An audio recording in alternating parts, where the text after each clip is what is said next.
just to give people a chance to get here. And I need to edit the description because I'm not sure if you've noticed, if you've been fast enough to join in, it always deletes my description. Yeah, I haven't been quick enough, but I've always seen you mention that you need to make changes. Yeah, it always changes it to I'm live using StreamYard. Before leaving a comment, please grant StreamYard permission to see your name. Actually, I might leave that last part in there because that would be good if people could do that. Yeah, it would. What's happened there? That's not what I want to do. All right, we'll do it on the phone since that works easier. Awesome. Good old technology. So hey guys who have started to roll in, make sure you say hello, or click on the link above and actually register your name to it all so that we can see your name as you comment. Either one works. So we're live now? Yeah, we are 100% live. Well, how's everyone doing today? Yeah, that's a good way to start us off. Why am I frozen here? Oh, I didn't press play. The simplest things. I'm just trying to find the video on the feed. We started pretty bang on time today too, only like 5 minutes off. Yeah, we would have been bang on time if my brother would answer my video call quicker. It's no worries. It's no worries. Probably good to give people time to join in. Exactly. Hey Jimmy, hey Alex. Alex, this is the quickest you've ever been in here. That's Alex Gibson, by the way. Oh, hey Alex, how you going? Interview with Ruben. Cool. Cool. And that is fixed. I think. Just make sure. Oh shit! Don't want to hear myself. So you watched live feed too? Yeah, the live feed came up because I clicked it on my phone because I didn't mute my phone. You watched the entirety of SmackDown? Yeah, I did. Just finished watching it. Yeah, how was that? Still getting used to the new format of things, eh? It's Yeah. I don't know if any of us will be able to adjust to it.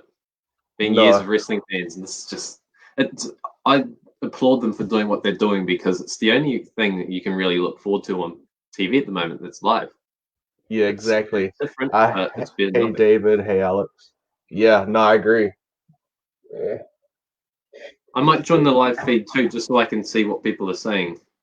Yeah, that's cool. Well, actually, I can put it up down on the screen here for you, even. Oh, you got to take a Hasbro coming. Is that the Series 4 or Series 8? Or the mail away? Probably not the mail away. He's gonna be outdoing you in a second. Oh yeah. I hope he does. Because Hasbro's is something you've only recently started to dabble in, right? Yeah, I'm only gonna. Oh, sorry, I gotta let my cat out here. Oh, you're good. Sorry. Thankfully, my dog's gone to sleep on the bed, so she won't be an issue. Yeah, that's good. Your dog's got quite the character. Showing up. You haven't even seen the half of it. We call her a little bitch for a reason. It's in a nice way though. Yeah. But yeah, she's something, all right. She's something, but no, she's cool. So I think we kind of have to start off a little bit differently today because today is your birthday. Thanks. Play the old YouTube videos. Cool. I don't think I've ever heard this version. Neither. Yeah, thank you. I appreciate it. Just something that was at the top of the thing. So yeah, now that we got the awkwardness out of the way for you. Happy birthday. Thanks for jumping on the birthday. Really appreciate that. It didn't even dawn on me until late yesterday that it's my birthday. It's usually it's always got something planned, see friends and whatnot. But it's actually been a great day today. Woke up to a coffee in bed and nice. Cat coming. She's always very pleasant. It's been great. as good as the day could possibly be. Yeah, it's funny because tomorrow is actually my dad and brother's birthday. Oh, cool! Happy birthday to them. I think on Thursday I said to my dad, "So are we doing anything for your birthday?" And he goes, "What? When's it my birthday?" I'm like, "Oh yeah." I don't blame him for forgetting.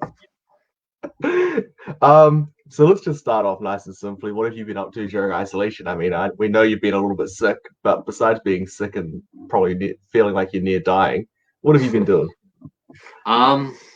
Well, that's been most of my lockdown, really. When I've not been very sick, I've been doing work, so I'm able to work from home. Probably won't get into exactly where I'm working, just for privacy reasons, but doing work as graphic work for real estate is the current thing I'm doing. So that's kept me quite busy, which is nice. Yep. Thank you. I appreciate it, David. How are you going today? Yeah, not an awful lot, to be honest. I wish I could have done more. Obviously, videos would have been at the top of my list. Thank you. Who's That's that? Morgan. Thank you, Morgan. Thank you. Yeah, we got a few of your happy birthdays pumping through. Oh wow, thank you guys so much. I really appreciate it. But 19 today. Wow, only 19. I thought you were a little bit older than that. Yeah, well, I look a lot older than I am. Oh yeah, I always had that issue. So have you kind of figured out what has been kind of wrong with you? Or are you just kind of it'll get right eventually? Yeah, I'm feeling since I posted my last video. Thank you, John. I appreciate it. Since I posted my last video, I feel like I've been steadily getting better. The thing I've been doing this time around is not overdoing it. Although I feel like I could be well enough to start doing exercise and whatnot again. That's what slowed me down. So I guess it's just been quite humbling. It's humbled me to not get too far ahead of myself. So I'm just gonna take it one step at a time. One thing I could highly recommend to you, because I'm not sure if you're aware, I've recently done a course in sports science and sports management. Nice. One thing I could highly recommend to you is doing like a kilometer walk a day while you're sick. Cool. I mean, like just a walk, not like a fast walk, not like dawdling, just a general pace walk. Even if it's just a walk around the block, because that gets your body pumping, your blood moving. It gets all the nice things in and the bad things out. That's good. Thank you for that. I've gone for a couple walks. Yesterday I went for a bit of a walk just down the road. But it's good. It's good coming from an expert like you that I'm actually doing the right thing. I wouldn't say expert, but yeah. Well, you know more than I do. So transitioning into our next question here, do you have a favorite male and or New Zealand wrestler? You've asked this question to everyone. For some reason, I haven't even thought about that myself. I purposely didn't send you the question list because I wanted to put you on the spot a little bit. No, that's good. That's good. I really liked Pucky's answer with Michael Richards. He's one that kind of does fall under the radar a bit, but I did see him perform live once at PWE. I think it may have been one of the ones where I was the cameraman at the show, and it was just clear to me, seeing the wrestlers prepare before the show, he was deadly focused. He stayed on the side, stretching and whatnot, and then watching him in the ring, he was razor sharp. Yeah. He's always giving me a bit of a Randy Orton vibe. Yeah, absolutely. And it's great to see him training with New Japan now. It's very good for him. Other wrestlers, I think Falcon Kid's very talented. Seen him. I think I reffed his match with Bryant. And two very talented guys. He can do so much. Favorite New Zealand wrestling referee. I actually haven't had the chance to see many referees. He's only saying that because he's the referee in New Zealand. He wants you to say John. Yeah. I still need to see some of your matches, John, that you've reffed. The only like full-time referee that I've seen in New Zealand was a guest the other night. So I don't want to go ahead and say him just because he's the only one I've seen, but he seems like a very cool referee. Yeah, no, he's awesome. Very professional too. I was impressed. The other night. So we talked about kind of the males. Do you have any female New Zealand wrestlers you keep an eye on? Ooh, that's a tough one. It's one that everyone's struggled with really because there are obviously nowhere near as many women wrestlers out there in New Zealand. The obvious go-to answer is Dakota Kai, aka Evie. Yeah. As far as who's still in New Zealand, it's a tough one because I don't think I've seen many women's matches at all in New Zealand. Right. So it's hard to base my opinion off one match that I've seen. Because at PWE you had Ashley Spencer go down a couple of times and Grace Lightning, right? But there hasn't really been a consistent flow of someone being there. Yeah, I'm not. I can't recall if I was at one of the shows that they were performing at. So I'm probably going to have to pass on that one. Yeah, that's cool. Okay with you. Yeah, Evie. What about overseas? Similar question, male and female. Who do you keep up with? And we're going to exclude the Undertaker because that's an easy cop out answer for you. Yeah. As far as current wrestlers go, I'm still going to say Zack Ryder, even though he's currently out of work. Since his YouTube show in 2011, I've been an original broski, if you could say that. And even though he's not been featured on TV that much, he's just, even before I knew he collected figures, he just, man, his passion for the business, it was clear how much he loves doing what he does. And I'm really excited to see what he's got next. I'm hoping he's got a bit of a relation going with Cody. There's been quite a few rumors spinning around as well. I'm not sure if you've been keeping up with some of the news sites, and I say news very lightly. You can't trust many that's been kind of one of the hot topics on there. Yeah, I have seen that. What do you think of his wrestling gear that he kind of brought back out? Have you seen it? Is that the Mikey Whipwreck gear? Yes. Yeah, cool. I think probably worked out for the best that he didn't use it in WWE because they would have licensed the crap out of that, and he wouldn't have even been able to touch it again. Yeah, you're probably right, and it doesn't have his name on there anywhere, so he's able to use it freely on the indies and not in trouble or anything. So cool. It's cool. Yeah. What about female? Any female? My favorite female wrestler of all time is Beth Phoenix. Always has been. But as far as current, Beth Phoenix still steps in every now and again. Whenever Natalia needs a partner. Sorry? Whenever Natalia needs a partner. Yeah. Natalia's very talented. That's a tough one because there's so much competition in the women's division nowadays. Man.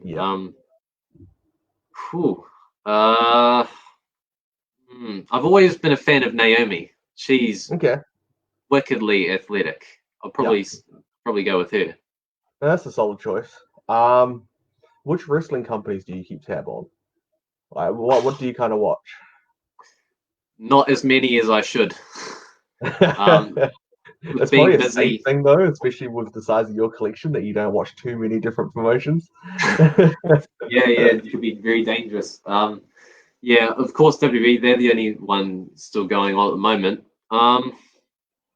Other than that, I try to follow AEW, but it's hard when they're not on TV and trying to keep up with that.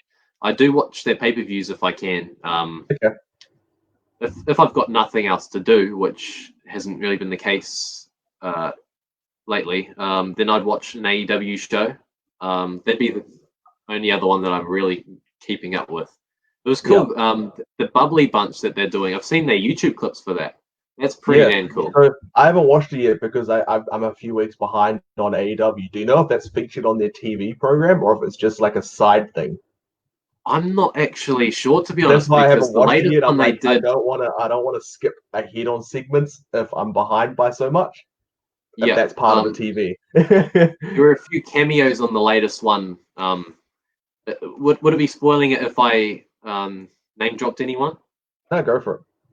Duff McKagan. You know, you'd know Duff McKagan. You're a Guns N' Roses fan. Oh, yeah. Yeah.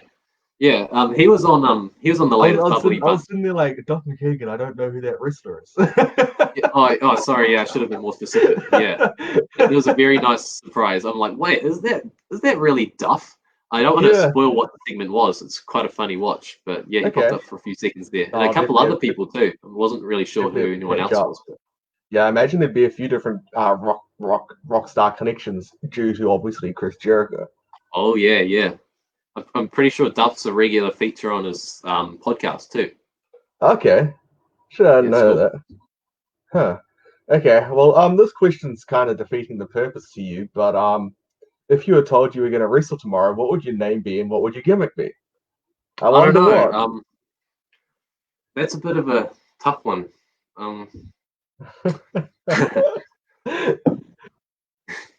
So for anyone that doesn't know, do you want to kind of explain what your side hobby is? Yeah, I take part in a side wrestling promotion, WXW Backyard Wrestling. Wrestling is the name Bone. I've been doing that for a little while now. Yeah, it's awesome. And plug it out. How do people watch it? Where can they keep up with it?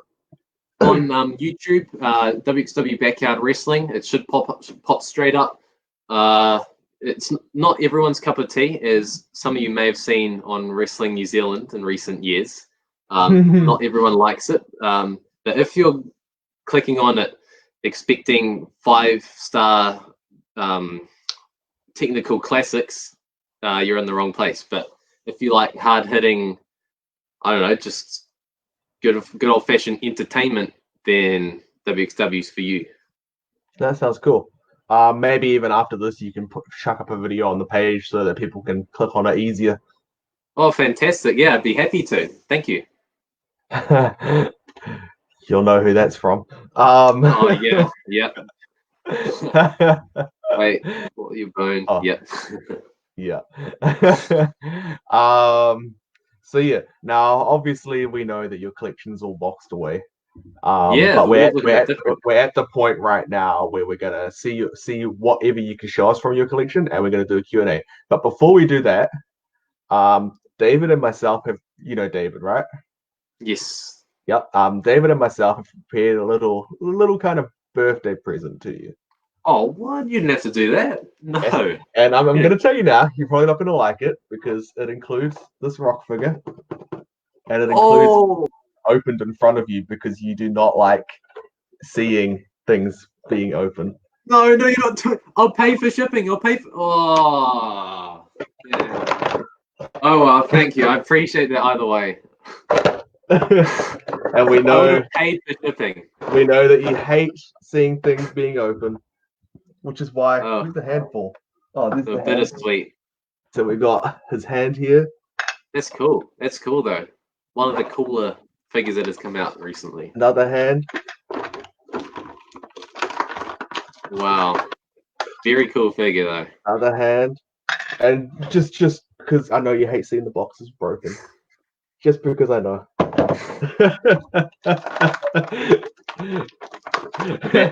I do appreciate that. Man, how many pairs of hands does he come with? He came with 4 hands. It's ridiculous. As you can see, I'm not gentle when I open up the figures. No, that's fine. Once it's open, however I can get it out.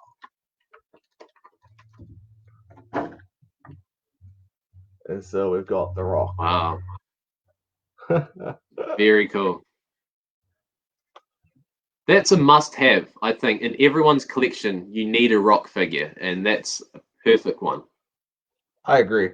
And especially that it's kind of readily available compared to his pre-release, that Legends figure. Yeah. And it's now at least I see it being a harder one to find in the future, being a collector's edition and whatnot. But right now, right now it's probably the best one to get, the easiest one to get. Oh, I agree. Let's take the shirt off. I actually haven't seen underneath. It's actually a So really nice tone as well. I've seen a couple of different rock figures and they're kind of off tone. Oh, okay. Unfortunately, there's no brand new tattoo, obviously, but yeah, that's so cool. That's very, very cool. Awesome. All right, now we can move on to not torturing you and seeing whatever you want to show us. Yeah, well, obviously any questions, guys. Throw in any questions. I do have a couple boxes. Unfortunately, all my figures they're all packed up in massive boxes, and I can't even get to them at the moment. But I'll let you guys choose. What do I have down here? Actually, I'll get the one figure thing I actually do have out of the way. Okay. This one isn't packed up yet, only because it can't fit in any box. It's a massive ringside. Yeah, I saw this on something you posted the other day, and I was wondering what it was. Yeah, I found it at the warehouse probably a good 3 years ago now. Okay. Yeah, it's quite cool. It comes with the ring, announce table, chair, trash can, stretcher. It's pretty much a starter kit for any figure collectors. Yeah. So is it like a basic ring? It's not authentic scale, right? Yeah. It's just a basic ring. Any sane person would open it, but obviously I'm not that. Very cool. Very cool. As we saw from your reactions of that figure being opened. Yeah. Oh yeah. Shout out Y Stories. Get him to 200 subs. Let's go. Is Waiheke on at the moment, or he was doing a call of some sort? Yeah, it might have gone over schedule, which is fine. Yeah, that's totally fine. He'll get here when he can, I guess. What's your favorite New Zealand feud of 2019? Favorite New Zealand feud? If you know any. That's probably the only New Zealand stuff that I watched in 2019 was the SPW that popped up on TV. Okay. So I don't think from memory I was able to make it to any of the shows. Yeah. The Marcus Cool and Will Ospreay match was sick. Yeah. That was such a sick match. And you were at that show, weren't you, Matt? No, I went the year after. Oh, yeah. I get confused because they showed the previous Southern Rumble and then they showed the later. Oh, there's your dog in the background. Yeah, I was just seeing that. I was like, "What's that moving thing?" The ladder match to close out was it last year's Southern Rumble with J.K. Moody and Kane Khan. That was very cool too. That was what year? The previous year too. No, that was 2018. Okay, yeah. Both of those matches stood out to me. Yeah. Okay.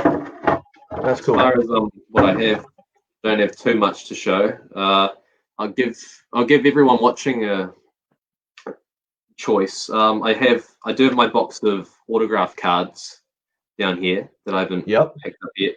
That'd definitely be cool to see. Oh yeah, for sure. I'm not sure if anyone's interested in seeing it, but I do have my boxes of ring gear. Quite a few shirts. That'll definitely be an interesting one to see. Awesome. I reckon we do the ring gear last. It's like a go home thing because that's quite a unique thing. Cool. Thanks. Yeah, we'll do. We'll finish off with that then. So we've got. Oh yeah, we might as well start with cards, eh? Because there's only one other thing that I can show other than this. But this box was packed, but it's not been packed away.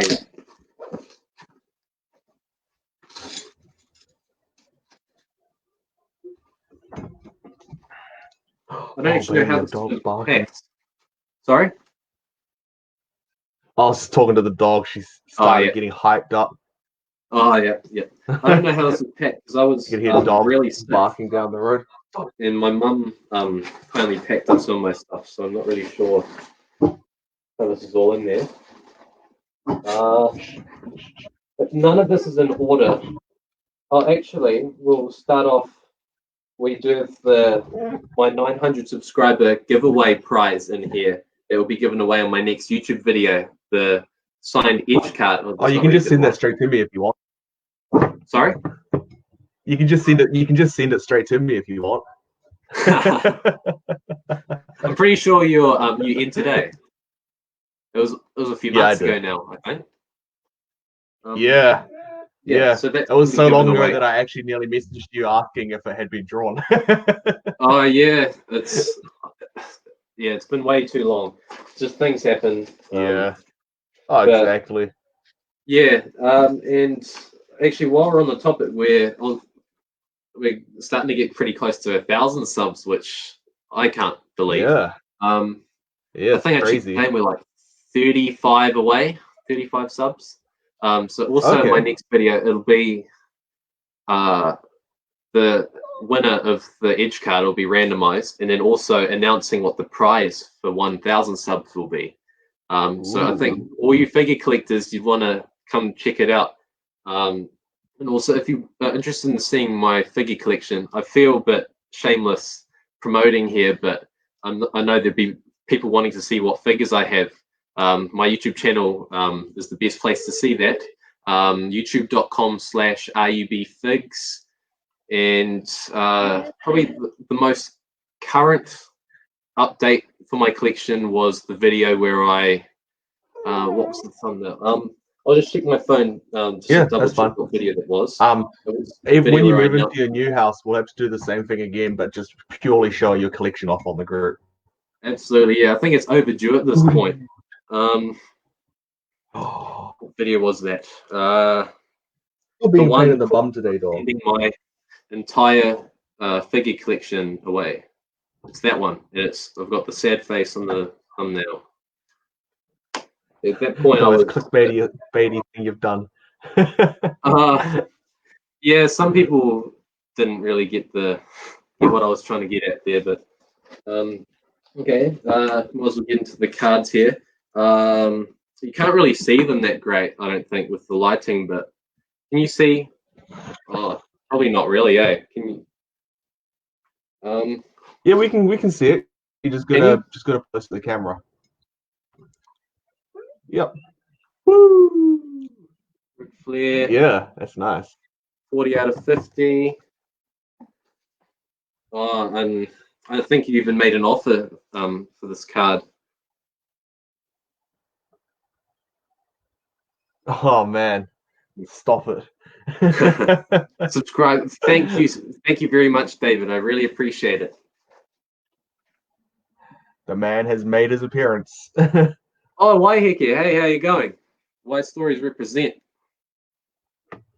Book of tea. I'm going to try to go through these quick so you're not bored. Guys, keep putting through your questions, but I won't put anything up on the screen right now, just so we can make sure we can see the cards. Sweet as. Greg Valentine. Okay, cool. Should I go slower or is that all right? No, you're fine.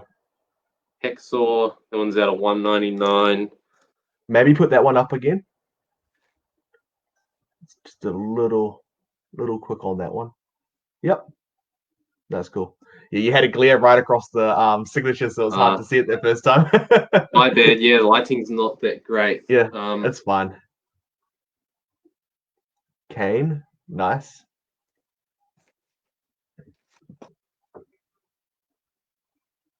Who's there? Oh, Ken Shamrock. Awesome.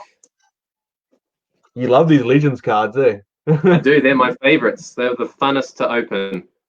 Is that Luger? Yeah. For buying the autos separate, they were the cheapest, I think, out there. Okay. This one of my favorite cards that I own. Oh, Ricky the Dragon Steamboat. Can you see the number at the top right? 505? Oh, 505. Nice. Another one of my favorites. Shawn Michaels. Hell yeah.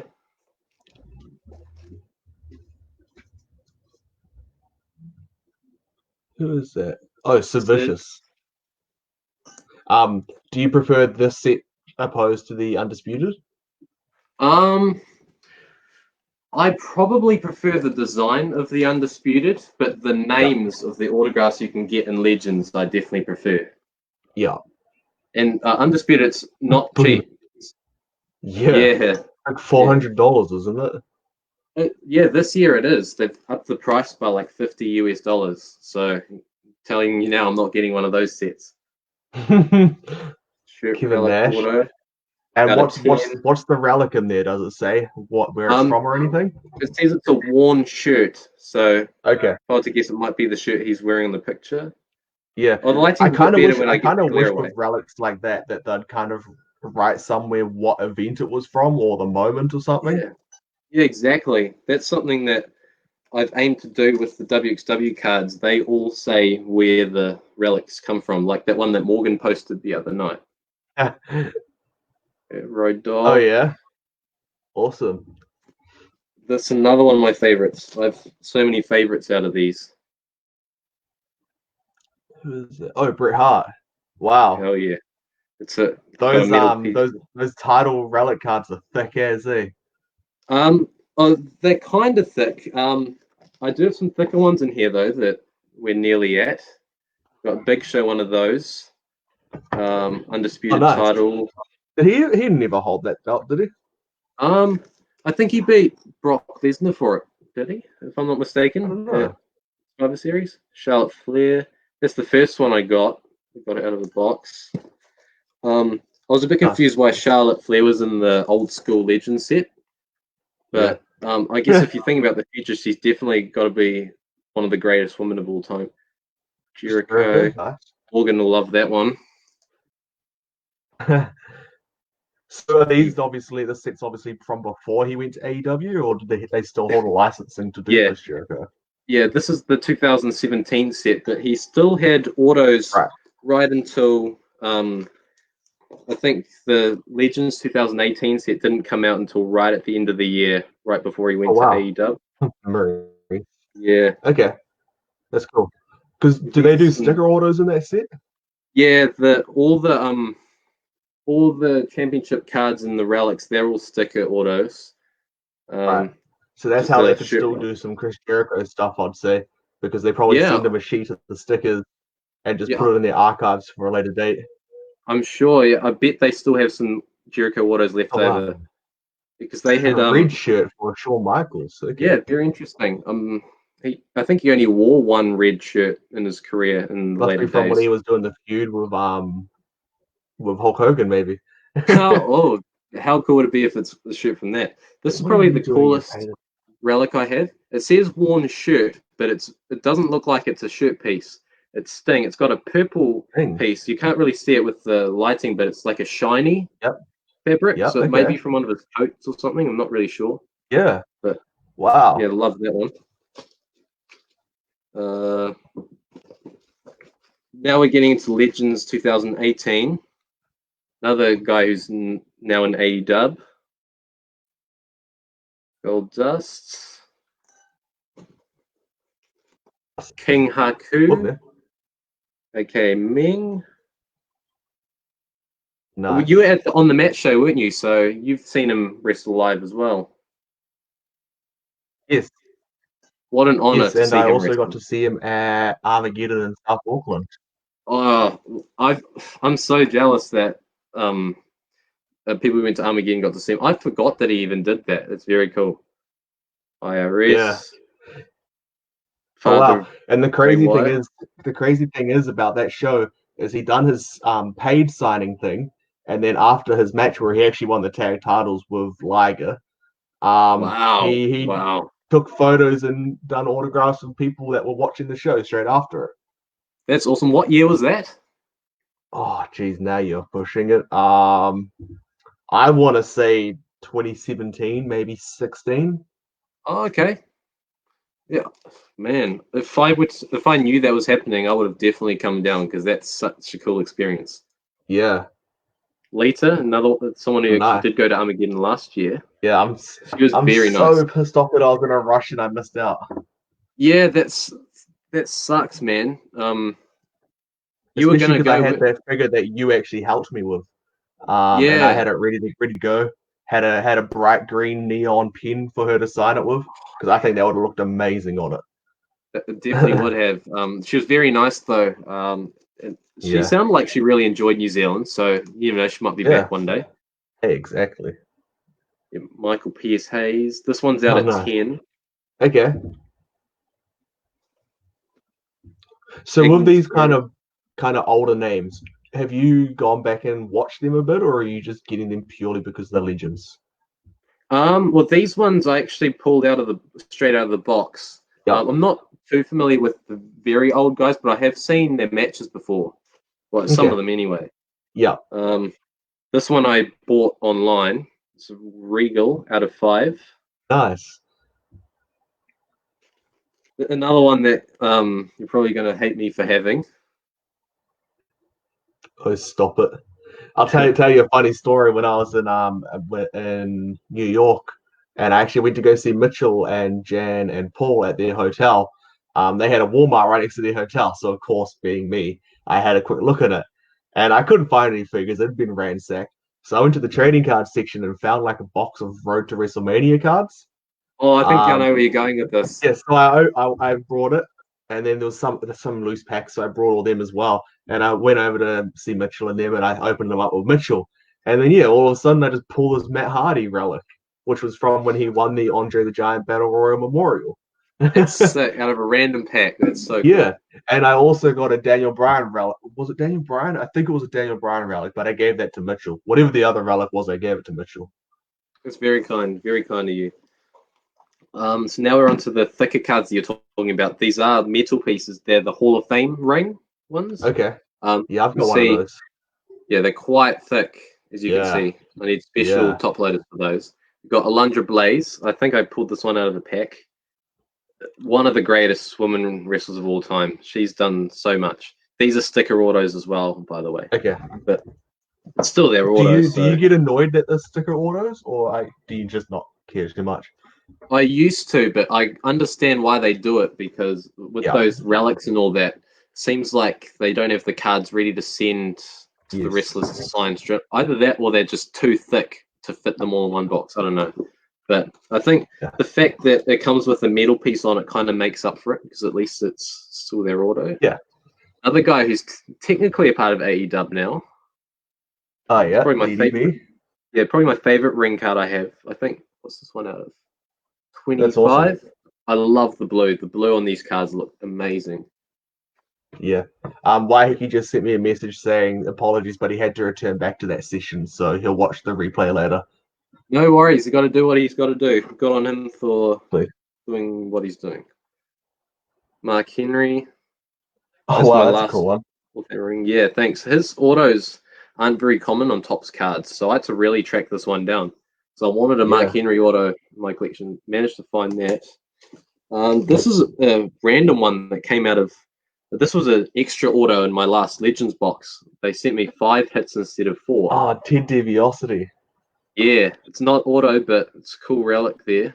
There's actually a story I have with Ted DiBiase. Oh, yes.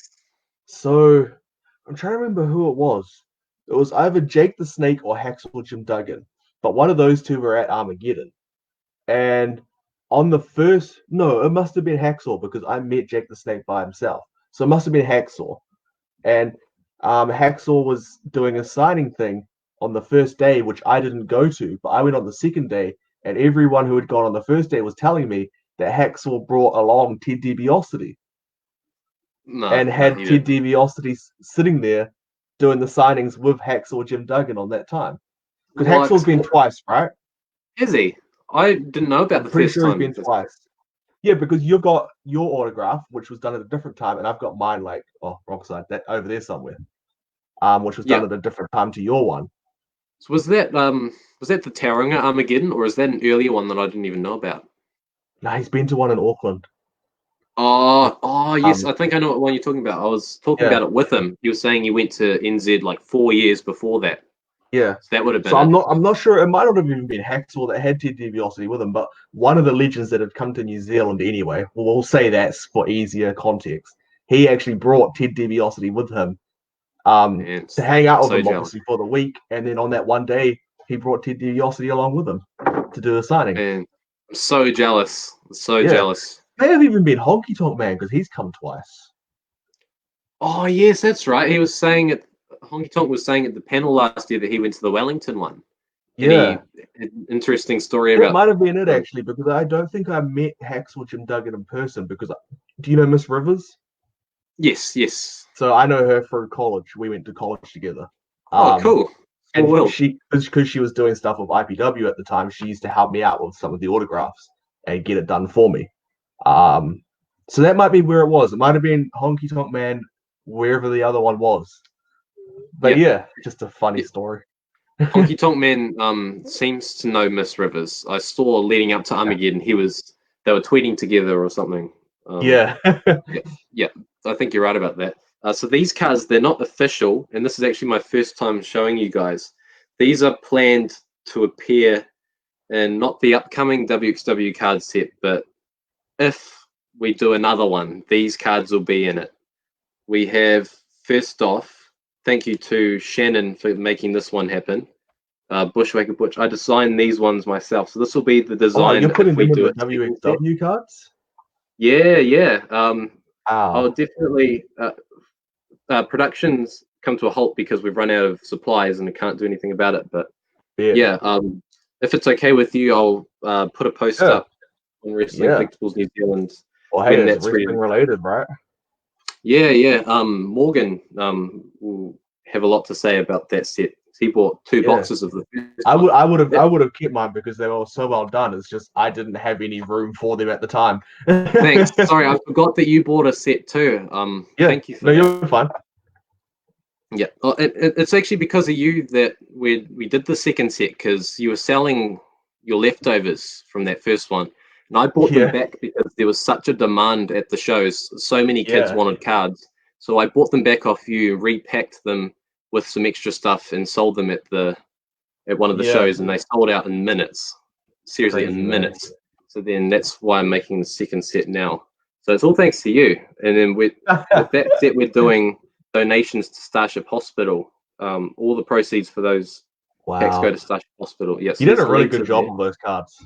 I appreciate that. I tried to make it look kind of like what a Topps one would look like. And especially that Lisa one, that's really well done. Thanks. And the autograph turned out nice. Yeah, she. If you go back and watch the video where I met her, I recorded our conversation. She was. Yeah, I remember. The pen that I provided her apparently is the exact same pen that Topps provide to sign their cards. Oh wow! So they're actually really close to. Well, that Butch one especially. Yeah, there's Honky Tonk there. The Butch one, he's never done on card Topps autos before, so this is the closest that you could ever get.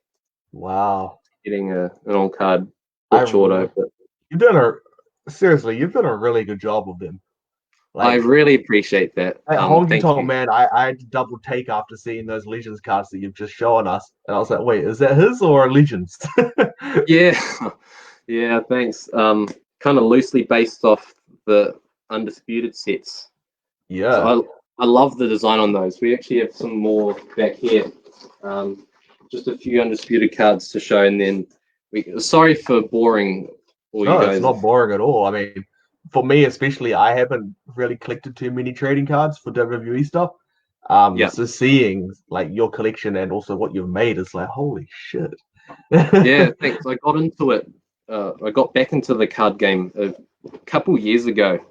I just love how 8x10s are great to collect with autos. You have some sick ones, like those Bushwhackers and the Hardys and everything you have. I love it, but I actually collected 8x10s before I even thought about collecting figures. Oh yeah, those are awesome. Just they're great for any collector to have. Or even if you're not a collector, 8x10s are awesome. But I have a bit of a trust issue with those because I've seen a lot of people forge Undertaker autographs. I've compared it to the ones I did a lot of research because I was eyeing up a signed Undertaker figure, the one that Waiheke showed on his one. That one signed as well, and I did like 3 weeks of research just to make sure it was real before I bought it. And I've seen so many fake 8x10s out there. That's what drove me to get these, because at least you know that at least they're from a licensed company which has to provide an authentic product. Yeah, so I'm just afraid there's AJ there. I might as well show them as we're talking. That's nice. Hey, the lighting's got better. I don't know what happened, but the lighting's got better. Wow, that's good. I don't know what happened there, but yeah.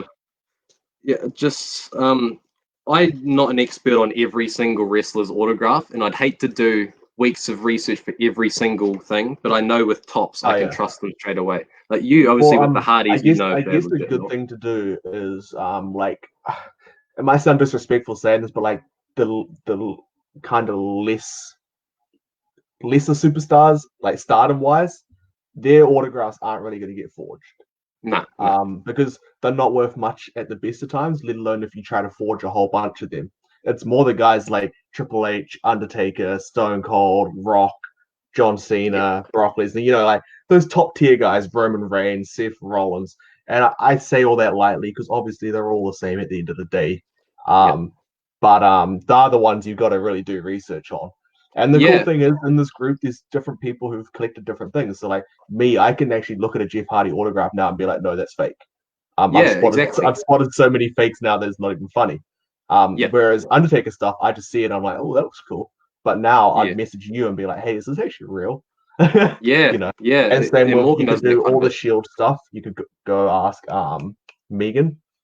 Megan will probably tell you almost instantly if that's real or fake. Exactly. Yeah. 8x10s are the most forged things. Yeah. Probably 100%.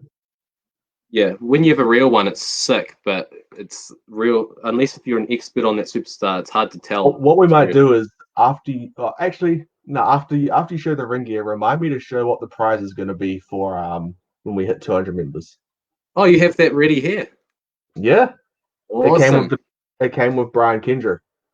Oh, it was one of my late night drinking purchases. I got 2 of them for some reason. That's why I might as well give one away. It was meant to be. Meant to be. So make sure you guys hang around till the end. Yeah, and spoiler alert, I've seen the prize before, and very cool, very cool. So we got Bray there. Nice. Obviously pre-Fiend. This is the 2017 Undisputed set, I should add. Do you know, does he have a different autograph as the Fiend? Actually, I think he signs everything the same, but this autograph's changed a bit since he signed it. Now he just signs a B and a scribble. So he must have to sign so much stuff that it's too time consuming to sign it like this. This is one of the last times he signed it in full like this. Yeah, because I know that if you look at Jeff Hardy end of his WWE, well, any Jeff Hardy autograph, and then look at his early TNA run when he finished with WWE in 08 or whenever it was, his autograph was quite different. But then as he went throughout TNA and kind of just I guess got sick of trying to do his new autograph, he went back to his original autograph, which he's well known for. Yeah, it's a very artistic one too, very unique. Yeah. You can anyone who knows anything about wrestling autographs knows that's Jeff's auto just by unfortunately when he does a bad autograph, it is a bad autograph. I wouldn't be surprised if he's done a few of those on cards then, because they send hundreds of cards to do. Must take ages. Yeah, this one's out of 25. Y2J. Nice. You can't really make out the colors, but for each different variant, they have different colors. So that's a green one. Another there's 4 different variants in Undisputed? Is there 4? I think there's more. You've got the base variant, which is out of 199. Then you have the out of 99, which is usually the bronze. They have out of 50, which that color always changes. Out of 25, out of 10, out of 5, and then the 101. Oh, and then printing plates, of course, too. I don't have any of those. Morgan has a printing plate, though. I'm pretty sure you've seen it. Yeah, I saw that on Carmella, eh? Yeah, he pulled that straight out of a pack, too. The odds of that. That's crazy. I know how you feel. That was like me on that hot box of Sons of Anarchy cards. Oh, you pulled some more awesome stuff out of that, too. You got a printing plate out of that, right? Yeah, I got a printing plate for Opie, which I'm not sure if you watched Sons of Anarchy, but he's like one of the main characters from those seasons. Yeah, no, I haven't seen it, but either way, still looks very cool. Yeah. Ambrose, aka Moxley. Nice. We have another Edge. This one's out of 25. Very similar to the one I'm giving away. Goldberg. Nice. This one's sticker. Like the top superstars in this set were sticker, but everything else is on card. Did you pull that one out of the box? Nah, I bought this one before. This was before he had the stinker with Undertaker, so I was still kind of liked him back then. Yeah, so that was going to be my follow up to that question. Do you actually still like him? Because I remember watching your reaction video when he beat the Fiend, and you were pretty damn pissed at him. Yeah, I was almost speechless at that. No, I'm turning this off. This is bullcrap. Yeah. Yeah. I'm not going to turn this into a hate video for Bill Goldberg, but Undertaker got so much crap after that Saudi Arabia match. Yeah, and it's. I'm sure any pro wrestlers watching it should have been equal to both parts. Actually, I'm gonna say it's more Bill Goldberg's fault because people were giving Undertaker crap for dropping Goldberg on his head. What the problem was there was Goldberg. Probably because he was loopy from knocking himself out. He didn't tuck his head in the tombstone and he didn't grip properly, so he slipped. But so many people said that was Undertaker's fault, and then. I don't know. That's enough of that. Everyone has a different opinion. But yeah, before we get all hot. yeah. Don't want to turn this into a different subject. But yeah, the top superstars. I think Goldberg, Undertaker, and Lesnar in the set they had the sticker autos, but everything else was on card. If he wins for some reason title in WWE, you should burn that card on camera. Actually, I'd probably. There are some Goldberg fans out there, so I'd probably rather give it away. But yeah, for some reason the sticker autos they're still the most valuable in the set, so I don't think stickers affect the value at all. No, interesting. But you should see I know that in the NRL cards, sticker autos degrade the value immensely. Wow. Okay, didn't know that. I don't know they did sticker autos for the NRL cards. Actually, got one sitting here. Oh, sweet. That's very handy. Oh, that still looks really cool, though. It does. It looks really cool, and the way they've designed it, it fits with the autograph. Yeah. But it was funny because I'm not sure if you're familiar with NRL players, but this is like the captain for the New South Wales team. And they had the captain for the Queensland team, which is Cameron Smith. You may have heard of him. And what people were doing with the Cameron Smith card, because his autographs are like $300, $400, they would actually peel that sticker off really nicely and then get him to sign the card itself. Oh, wow. And that's actually boosted the value, and it made no sense. That's very smart. I'd say that's a pretty dangerous move to do, especially for a card worth that much. But man, that's crazy that his auto's worth that much. Yeah. I'm not an expert on sports autographs, and none of these cards, apart from maybe the one that I'll show you at the end, none of these are worth anywhere near $400. So next one we've got Sting. This one, probably one of my more expensive ones, but way under $100. Nowhere near what those NRL. How much did that Jeff Hardy autograph cost you? Just backtracking for a second. I bought that probably a year and a half ago. His one was more expensive than that, that's for sure. It always is, unfortunately. Yeah. Wouldn't have been more than 30. I think it was maybe like $20 to $30. Because that's just the base autograph too. But for the rarer ones, of course, they'd be worth more. But I didn't really care. All I cared about was getting a Jeff auto. I didn't care about the rarity. Exactly. This one, probably my best shirt relic card I have because it's a multicolor. Yeah, this one's out of 25. This may have been the first relic card I got. Love Sheamus. He's got to be one of my favorite current superstars. I think he's very underrated. He's 100%. Done nearly everything that there is to do as a wrestler.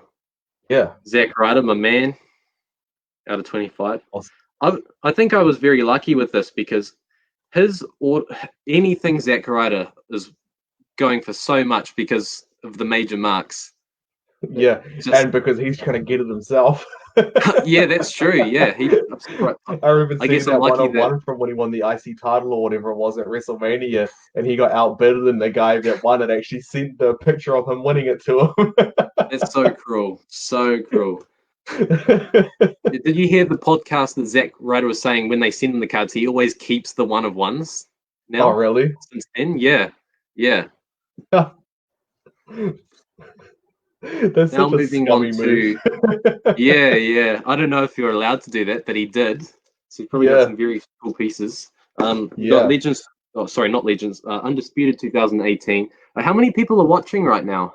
We've got 5 people on at the minute, but that number keeps fluctuating up and down. I don't think Yeah, it's too accurate at keeping track of people.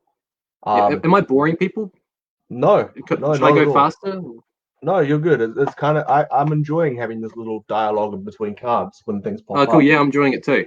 and Just I hoping think everyone that else is. especially for the rewatchability, it'll make it a lot more easy to watch as a replay, having a bit of Absolutely. dialogue. Yeah, you're right about that. Daniel Bryan. Oh wow, This one I pulled out of a box. what number's It's that? out of 50, I think. Yeah, Okay, 50 for this hit the green variant. right. Finn Bella, another one I pulled out of a box. Oh, what's your dog's name again? Bailey. Oh, Not because Bailey. of the wrestler, like that. What's the I spelling on adopted Bailey? her. She's a wrestler. Baia. Oh, I can't remember. Hang on, I have to write it first. It confuses me More because it's not common the normal spelling. spelling. Bailey. Oh, yeah, that's the more well-known way to spell Bailey. Actually, alcohol. That's why she was named it. She was named after the alcohol. That's what the risky people were telling me. Yeah, Oh, that's all right. her and her sister under a house as a pup. Still makes a Which is why good name for a dog. Why she can be a bit much sometimes. KO, literally just signed a KO. The autos that Nice. Waiheke was I like showing that. of, yeah, it's a cool card. Obviously he's not done the full autograph for this one. Waiheke has some sick Owens autographs from what we saw on his live stream. Yeah. Have you actually noticed that some wrestlers have different trading card autographs compared to their 8x10s? Yeah, I have noticed that. Guess just because they have to sign so many, and that's probably what made Yeah. Bray change his auto. Like Yeah. McDee's, I'm loving it. Oh, that's good to know, David. Sorry, it's not a full collection, but yeah, glad you're enjoying it either way. If it was a full collection, I'd need to allocate an entire bloody day. Well, at least we have my dumbed down YouTube video version. Oh, Matt Hardy, wow. Yeah, this That's one's out of really nice 99. one. I like the pose they used on that. It really pops on that card. Yeah, it's very cool, very nice. Right as he was turning Woken, I believe. Yeah, I like that. Yeah, it's awesome. And his auto's nice too. His auto's never changed. Yeah, he does have a really nice. Actually, both the Hardys have a really nice auto. And when they're on the they same do. photo, like I'm not sure if you saw Riley's 8x10 of them. When they're on the same thing, they look really, really visually pleasing. Yeah, I saw that he made a post about it, I believe. Yeah, Looks very nice. I guess it's because they're fans growing up, so they'd know if they were to receive a wrestler's auto, they'd want it to be as good as it can be. exactly. And the Young That's Bucks great. are the same. Their autographs are really nice together. I'm not sure if you've Oh seen yeah, them. yeah. They've got to sign thousands of things Yeah. per day, but they always look consistent, which is great. Kofi, another one we got out of the box. That's Awesome. pre-WWE champion Kofi. Yeah, but that was still probably my seeing favorite. him win the title in person was amazing. Oh, that's right, you were there. Oh man, do you have any videos from WrestleMania that you took? No, I was too in the moment that I didn't take any videos. That's good. Yeah, enjoying it. That I might have better... the odd random video. I've got when Undertaker came out at Raw. You have that? I don't think I've seen your Undertaker video. I saw the one that you got when Hardy's won the title. But I might have to find my old iPhone and do a compilation video of things. That'll be cool. Even upload it on your YouTube. That'd be a very cool. Be one of the first real life videos I think I've done on that channel. Nice. Yeah, no, that'd be awesome. This one I bought separate. This is from 2015 Undisputed. Seth Rollins from when he still did his full auto. Now it's just an SR. No. Yeah. Yeah, but he's another one. He must sign thousands of back then. Yeah, that's true. That's right as he was becoming a single star. Shinsuke, another one I pulled right out of the box. That's while he was still really hot on TV. in the main event.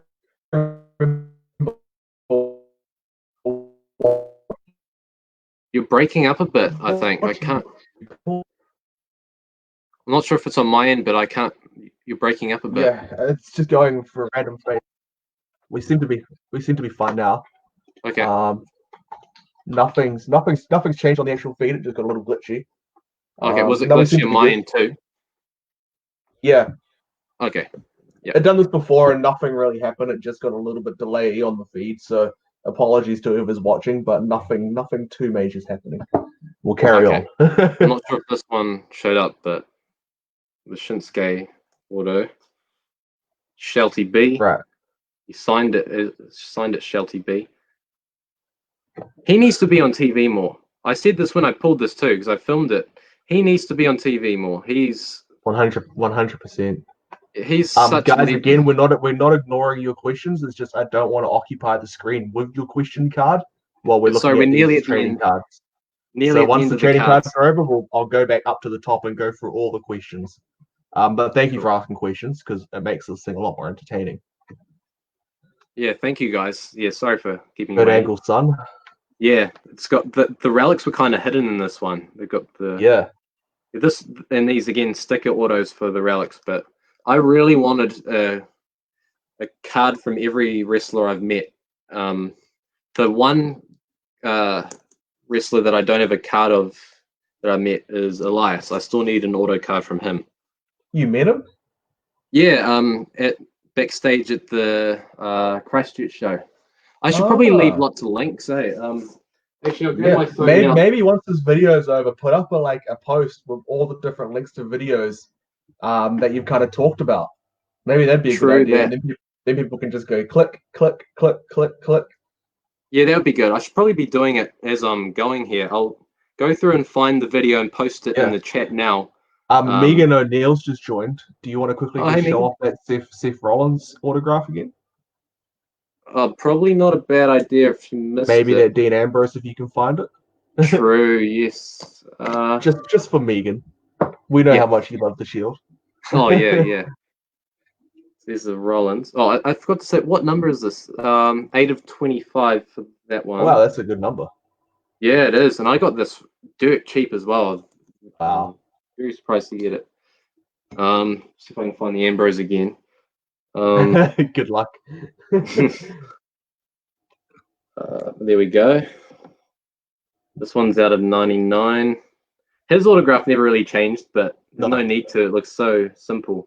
But it would have been the John Moxley though, right? Surely. What's his John Moxley auto? Have you seen it? That's what I'm just about to look up. It's probably simple JM, surely. I hope so. I'm going to be disappointed if it isn't. Yeah, it's smart planning ahead, knowing that you have to sign so much stuff that you make it simple. Oh, 100%. Like, not that I'm like famous and have to sign a whole bunch of things, but I really didn't plan my signature for when I signed for things because it's so hard. It's so hard to replicate. Oh man, I didn't really think of that either. But I just John Moxley's is just a Mox. Okay, that's cool. It's probably cooler than the DA for Dean Ambrose. Yeah, so I'll just take a quick photo on my phone and I'll put it up to the screen so you can see. Awesome, I'd appreciate that. There you go. That's a lot cooler, I think. Yeah. Looks very cool. I like it. Just seeing if I can join. Oh, yeah. Found the live feed. I'll just comment the link to the video where I met Jason and Elias. Cool. And again, guys, we'll answer all these questions in a second here once we just finish with these trading cards. Yeah, sorry, guys. Keep them coming because I'm definitely keen to answer everything you have to ask. The Miz. I don't think I've seen this video, and I've seen a lot of your videos. Oh, thank you. There are quite a few videos on there, so I don't blame you for not catching that one. And it was a while ago too. It's coming up nearly 3 years ago now. I can't believe it. I was so mad about that Christchurch show because I got offered to go at the very last weekend, but I couldn't find accommodation. Obviously, all the accommodation was booked, right? And then the night of, my dad comes into the lounge and he goes, "Oh, I have a friend down there. You could have just stayed with him." I'm like, you freaking idiot! Why didn't you tell me this beforehand? You couldn't have told me this yesterday. Even I would have taken those tickets, and brought an expensive flight down. Damn, devastating.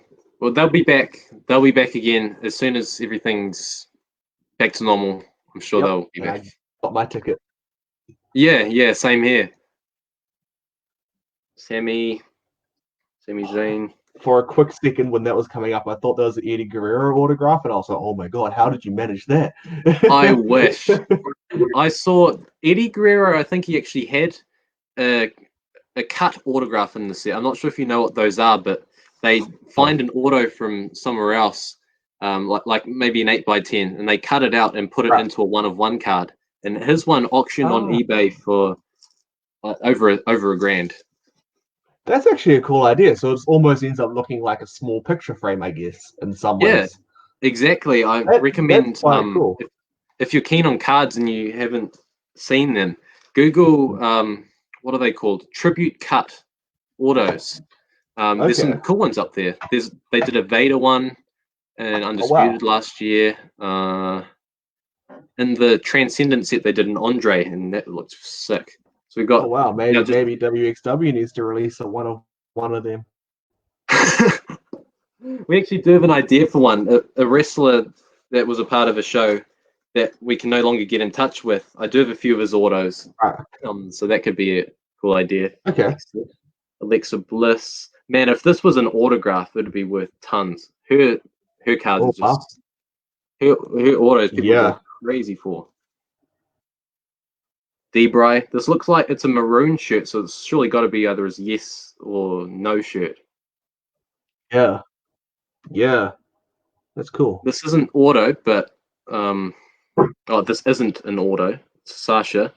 I'll count it. You're so annoying, dog. This one I got for $5. Roman Reigns. What? Yeah.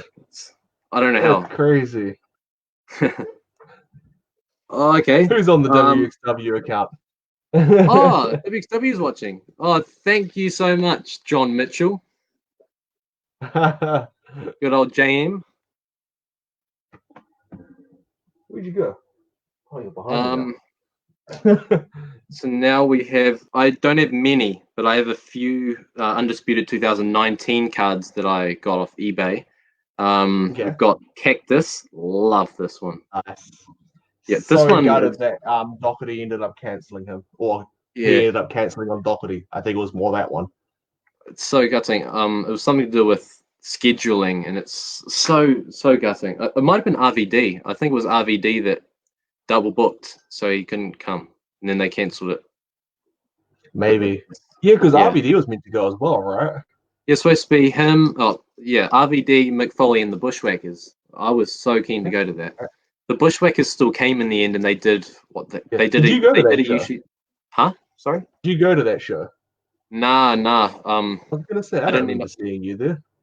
Yeah, I was gonna buy tickets, and then it cancelled. So Bushwhackers still came to the. They did a UCW show, and then they did an IPW show, right? Yeah, and that's where I was at both of those shows, but I missed the meet and greet at the one in Christchurch because I didn't have transport. Obviously, we were just there using Ubers and stuff to go to the venues and back. And the meet and greet was actually at one of the malls, which was on the other side of Christchurch. So getting an Uber from there to there would have been expensive, and the buses were so confusing and off schedule to use down there that it was just too complicated. I just gave up on the idea. Yeah, Ubers can cost quite a lot over here compared to US. It's not like a couple of dollars each way. When I was in the US, I refused to use the subway at nighttime, like especially like at the time that the shows were finishing. So I used to Uber from the stadium back to my hotel, which was like an hour trip. Oh, damn! Wasn't cheap. Well, how much? But I felt a lot safer because I was there by myself. Yeah, true. Yeah, you never know what's going to happen. It was like 70 US. Oh, that's not too bad. That's way cheaper than getting a taxi. Oh, 100%. But considering the subway was like I think $30 US for unlimited trips for the entire week, it was a bit of a stinger. That's all right though. At least you got home safe. And going back to what we were talking about before, at least you still got to meet the bushwhackers up in Auckland. I'm so jealous of that. Yeah. Where was it that I was reading that? Well, I'm not sure if it's happening now, but Luke was planning on coming back over Christmas time. Oh, really? Can't remember where I read that, but I'd say it may not happen now, but that would have been cool if they were going to do. Well, if he does, I know you're going to be trying to chase him down to get your other autograph on that. Is it the Legends figure? Yes. I wish I had that one to show. Man, I'd just love to meet them. Just absolutely. They're both really cool. Yeah, there's now getting back to the cards. I only have a few more to show. If you just want to keep showing, I'm just going to let the dog out. Oh, yeah, sweet as. Speaking of my favorite New Zealand women's superstar, we have Dakota Kai. I tried really hard to track this one down, and since she's an NXT, since she's an NXT star, their autographs are a lot more sought after. Yeah, for some reason. And women's wrestlers online, they were like $200 each at one stage, and I was like, whoa, what the heck? Yeah, I didn't pay anywhere near that. Probably like $20 at most. But it took a long time to find one reasonably priced. Both NXT and women's autograph cards, they're just worth so much. Especially those Kiss cards, eh? Oh, yeah. I'm not sure what the big fascination about that is, but yeah. I guess it's that they can kiss one of the superstars. Well, I'm never buying a second-hand Kiss card because you never know what's happened with that. Exactly. Oh, sick. Just saw that on my walk back, so I thought I'd better put that up since we were talking about it before. That's cool. The silver auto on that looks really nice too. It does. Really pops. Really cool. So that was back in Auckland, was it, when he came the first time? No, because I didn't actually meet him. I think that was one of the ones that Miss Rivers got me. So it must have been like Christchurch or something. Oh, yeah. Cool. One of those so he probably signed that when he was here a couple of years ago then. Yeah. Because you met him in Auckland, right? I think it was in. Where did I meet him? It was in Tauranga, I think. Yeah, such a nice guy. Such a nice guy. And he did a bit in the IPW wrestling later on, and that was so cool as well. Kurt Angle, that's awesome. Yeah, thanks. Another one that I knew I needed. All of these undisputed ones, they're very specific superstars that I felt I needed autograph cards for. These ones, I'm also from WXW. It was Anderson. Oh, John Mitchell's still behind bars, is he? Okay. Anderson's still cool. Just won the WXW championship. We can feel the disappointment. I was just getting my hopes up there. So these cards, these were kindly sent to me from Calvin, who we're hoping next month sometime could be on one of these streams. He kindly sent all of these. So we got 3 shirt relic cards. We've got Jimmy Uso and Jay Uso. Oh, wow. Yeah, that Jay is out of 50 and it's a multicolor. And then we've got Gallows. Oh, wow. Gallows. Yeah, very kind. Calvin is very generous. Autograph from those sets. You have Gallows? Yeah. Oh, sick.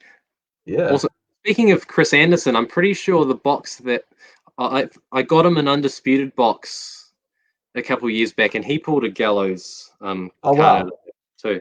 Yeah, I couldn't tell you what it was, but it was one of those orange cards, orange autograph. Oh yeah, that would have been the out of 99, I think. That sounds familiar. It was funny because it just the reason how I got it was there was a raffle on a trading card page for basically everyone enters into the box and you get one pack out of that box. And my pack happened to have Luke Gallows in it. It had a Carmella rookie card. And yeah, I can't remember what else. Some other obviously base stuff. That's awesome. Yeah, what set was that? What card set? I couldn't tell you. It was when they had the more circle design opposed to the paint design. Was it? Oh, it was an undisputed, was it? Yeah. Oh, so it probably would have been, I don't know, like 2016. Maybe that sounds about right. But like for example, that Matt Hardy one before that had like a paint splash effect on it. Yeah. The one that 2018. the one that I have has like kind of like a technology looking background that's like in a circle. Oh, that would be the Undisputed 2017, I think. I've got I'll show you the one that I'm giving away. Is it this design? Yeah, it was very similar to that. Yeah, that's to 2017. So we got a couple more cards at the bottom. Actually do have some WXW cards to show. Some of them I don't think have ever been shown online. So I've kept one of the important bone cards. I feel like. So we got the base bone from the 2018 WXW set. The insert card from when I defeated Chris Anderson. Sorry, Chris. Very sorry, Chris. We've got to have a rematch at some point. Sketch card or sketch variant of when I beat Zack Attack. Base auto. This is kind of like the one that Morgan showed, but it's not the one of one. It's the next one up. Nice. Shirt relic. This is probably my favorite one I have because it has 5 autos on it. We got Zack Attack at the top, Jay Hagen, aka the Sky Flyer, who's now in Capital Pro Wrestling, which is very cool.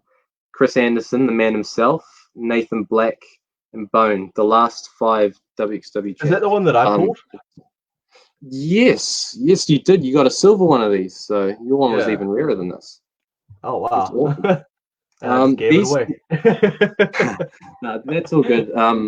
I guarantee you, the kid that ended up with it at the show would be more than stoked. So, 100%. These 2 cards are for the forthcoming wave. Don't have a release date on that yet because, as I mentioned before, we have run out of resources. Can't get to anywhere at the moment, so production's come on halt. But we've got Are they all designed? They're the same design because Johnny Gold came to me saying that I think at the show that the kids just they wanted more. They couldn't stop talking about the cards. So I said, okay, I can make a new set real quick, but I can't spend time making a new design. So I got new photos for everything, which still took a while, but same design, different picture. That's from the night. That's from the day that I lost the title back to Zack Attack a year later. And insert from when I won the ladder match. Awesome. Now we get to the ones that mean the most to me. All right. All Undertakers. Just really quickly, I'm just gonna read out one question so that we're not so far behind. Cool. Besides the Undertaker, who's your favorite legend? Triple H. Triple H. Love also, Triple H. Why Hickey said that he's humbled that you're wearing his shirt. Love the shirt, bro. I wear it all the time. And then I think it was Morgan said if you'd ever part with that $1 Million Man relic, I'm over here. Okay. Just trying to get through a couple so we're not so far behind. How long are you planning to grow your hair, and did someone inspire you to grow it as long as it is? Who asked this question? I think that was Waiheke. Yes, that was Waiheke. Okay, well, it was Undertaker who inspired me. It was while he was going through his stage of growing it back in 2015 that made me really think about it.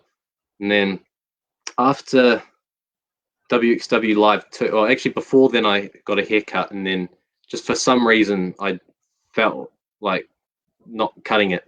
And when I won the Greatest Fan competition, and I decided against cutting my hair, I looked like Shaggy from Scooby-Doo when I made that appearance. I thought because I looked like Shaggy and I pushed through it, I might as well keep it long for a while, because that's the greatest moment of my life. So it would be a shame for me, I reckon. I don't know. I'm not sure it makes sense, but yeah, that's cool.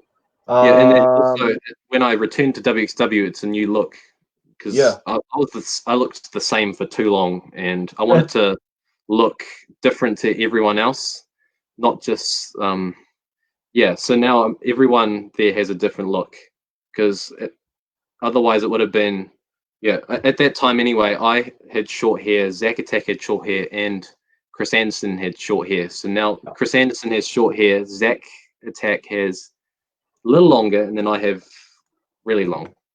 Yep, that's cool. And then final question, and then we'll get back into what we've been doing, which is also from Waiheke. Can I borrow the WWE Greatest Fan title one day? Well, I know Waiheke's going to watch this back. You deserve that title, bro. I reckon if they bring that competition back, if you enter it, you could easily win it, I think. You're not going to try go back to back? Nah.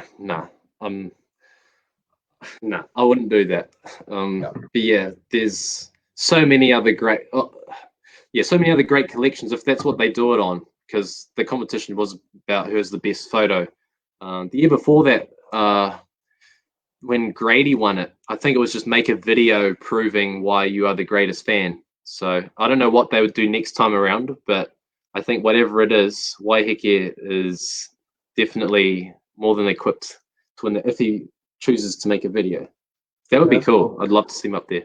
That's cool. All right, let's carry on. Now we've got a few questions out of the way. Awesome. Thanks for the question. Sorry to keep you guys waiting. So these two cards are Undertakers. First off, we have WrestleMania 30 matte relic. Oh, wow. I love these cards because the matte piece is a lot bigger than they are for any other set. Yeah. Love it. And this one, oh man, this is a tights relic from Undertaker, the Great American Bash 2006. Oh, yeah. So it's actually his tights. Wow. Yeah. That is unique. Yeah, love it. Yeah, I probably overpaid for this one. Yep. I don't, because relics generally aren't worth an awful lot unless it has an auto. I paid probably, I definitely overpaid, but I'm glad I got it. Something this you obviously want though, so it's worth whatever you got to pay for it, I guess. Yeah, absolutely. There's very few that I'd overpay for, but that's one of them. This one, if you've seen my channel, you know what I'm about to show, but anyone who's not familiar with the channel, this is the holy grail of my card collection. You know what this is, Matt, I'm pretty sure. If I'm thinking correctly, this is the one that you got psyched as over?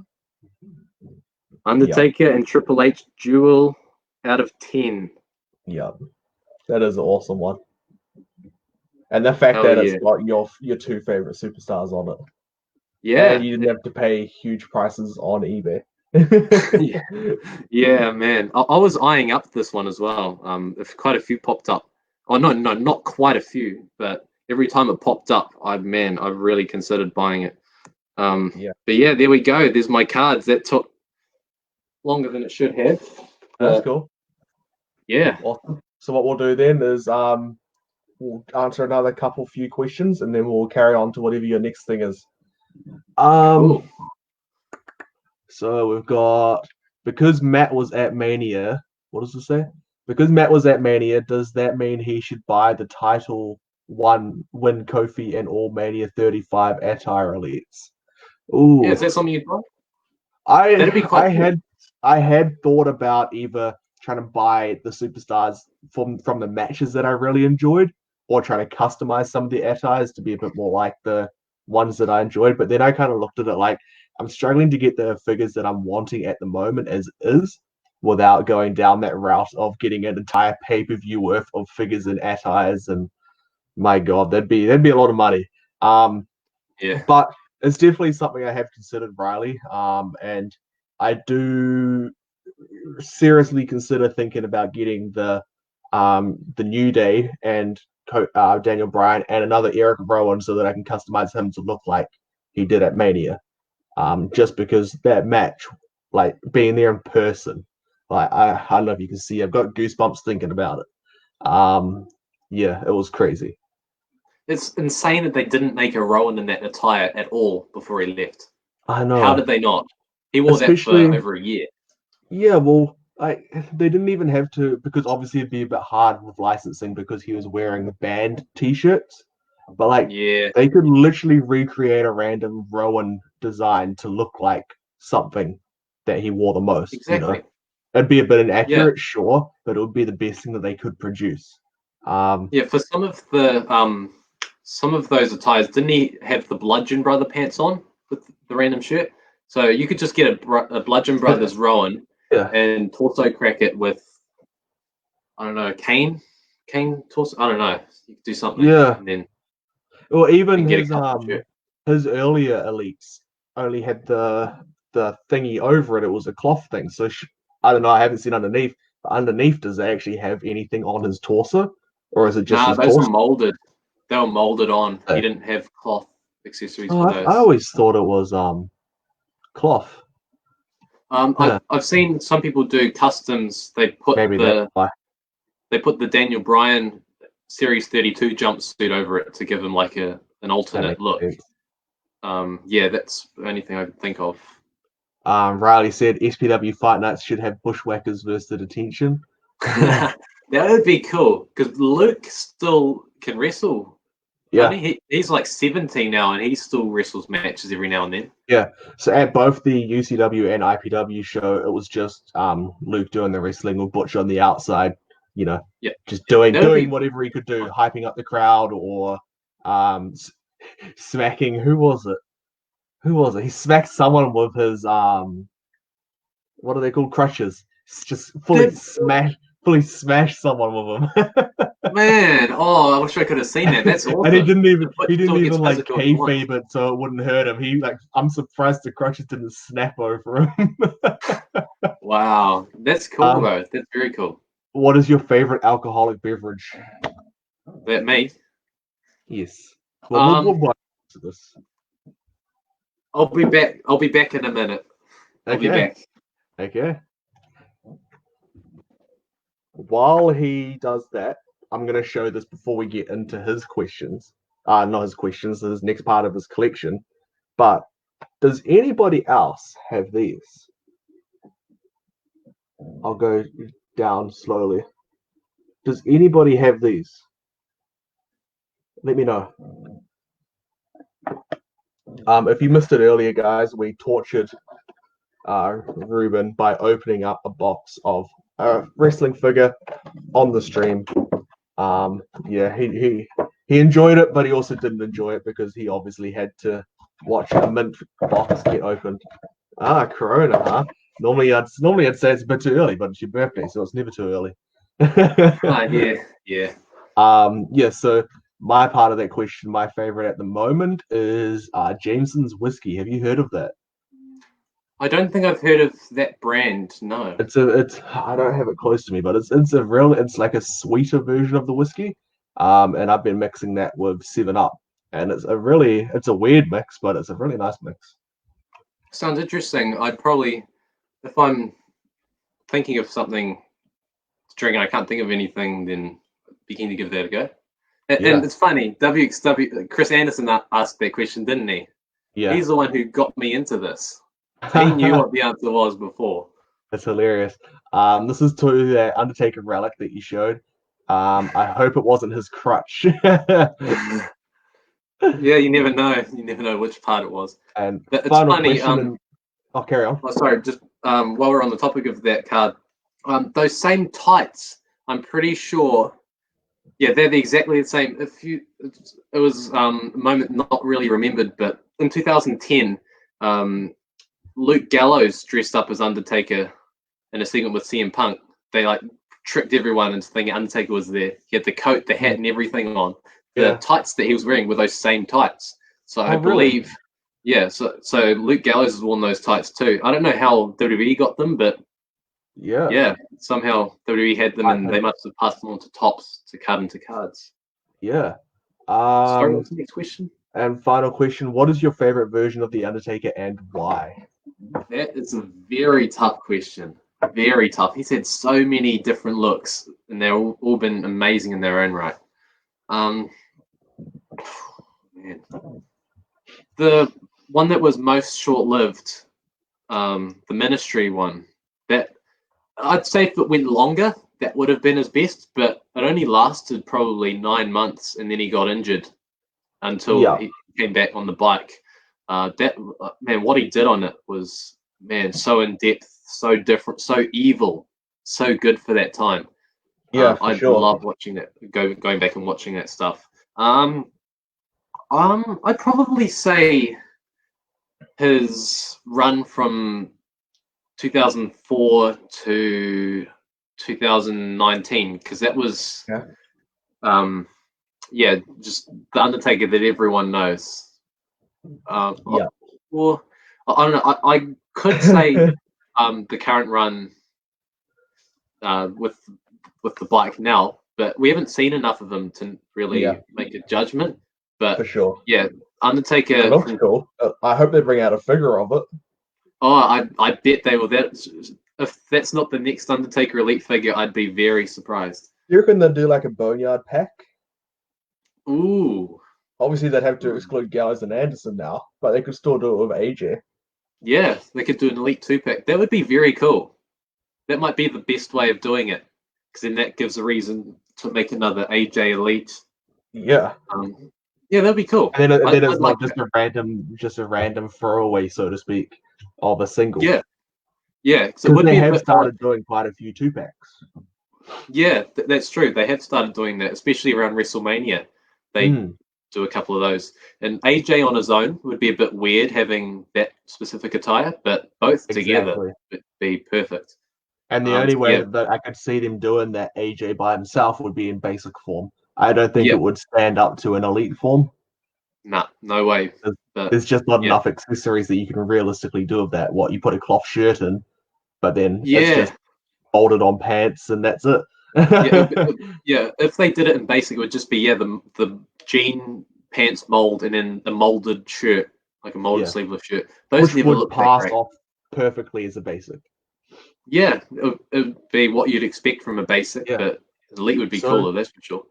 Before we move on to your next part, I asked everybody, since we were talking about trading cards, have you seen these?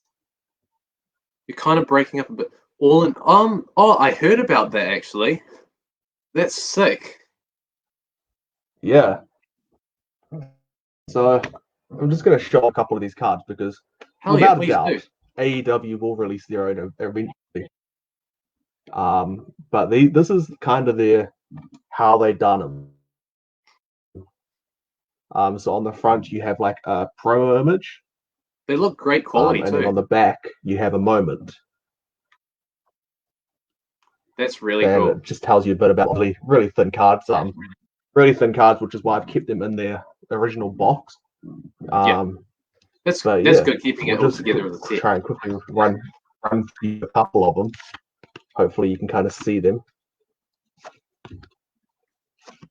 That Stephen Amell one's cool. Yeah. That one could possibly hold some value. Yeah.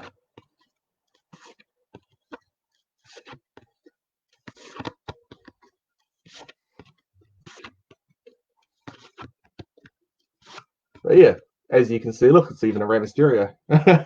Oh, damn, that's sick. Because there's lots of raid collectors out there. That'd be a must-have. Then the only way you can get it is buying the whole pack, guys, right? I mean, like, look, you burn at the beer.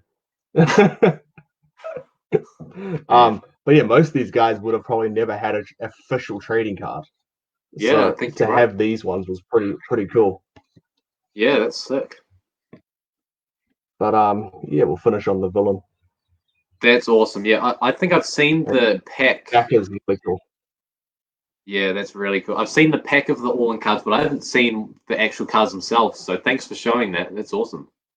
How did you get those? What did you have to do to buy them? So High Spot's done like a deal, which was a bit misleading, I will admit, was very misleading. I was under the assumption that I'd get an autograph on the poster. But they done a pack thing where it was like $50 US plus shipping. You get an all-in shirt, an all-in poster, and the trading cards. That's cool.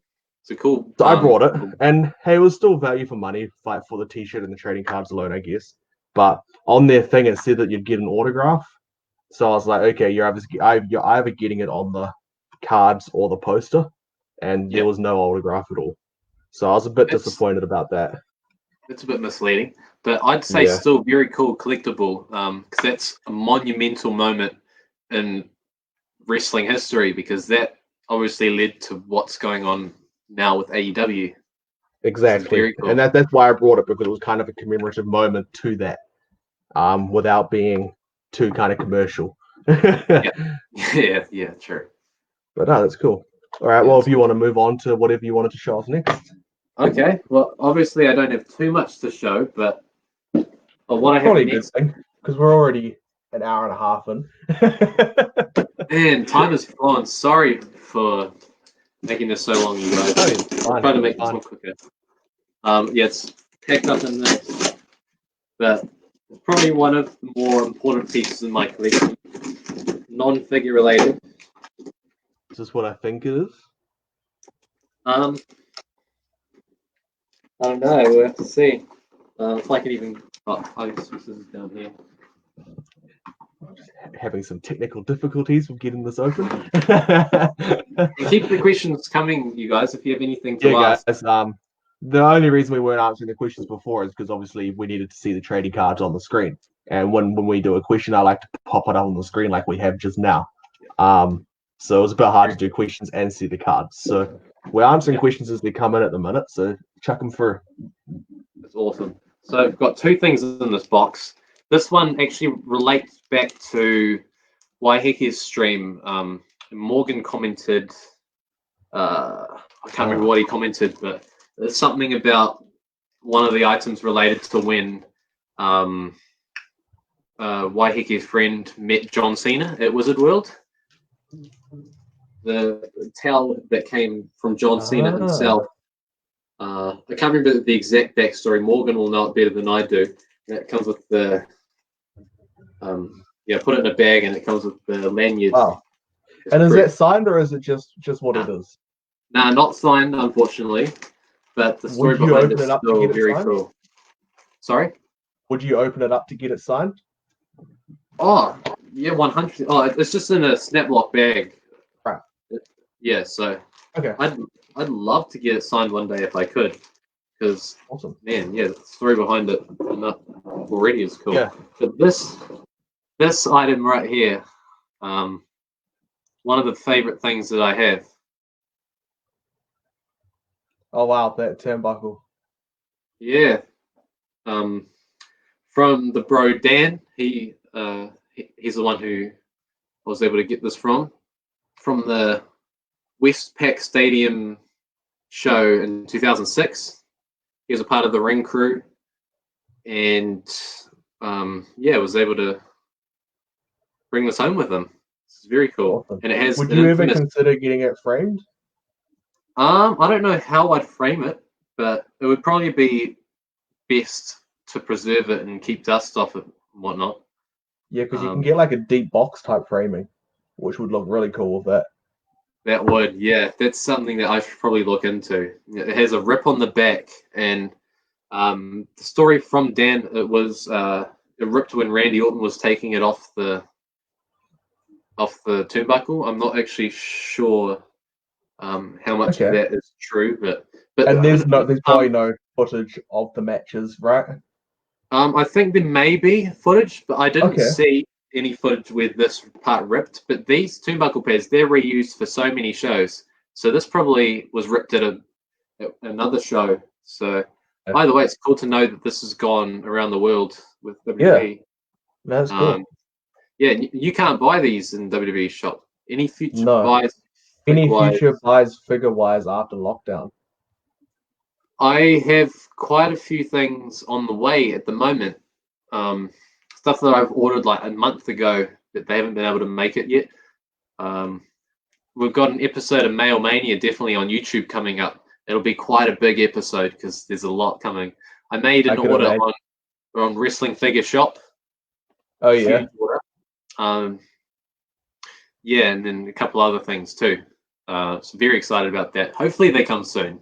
Yeah. Hopefully it's level 3 they'll come soon. But yeah, that's pretty much that's one of my favorite pieces. That's cool. You can't buy them on WWE Shop.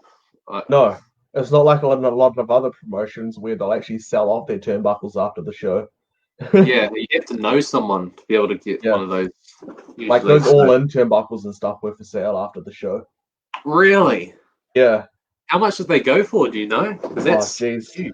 I don't think they were as much as people thought they were gonna be. The ring apron sold for like $3K. They actually sold the ring apron.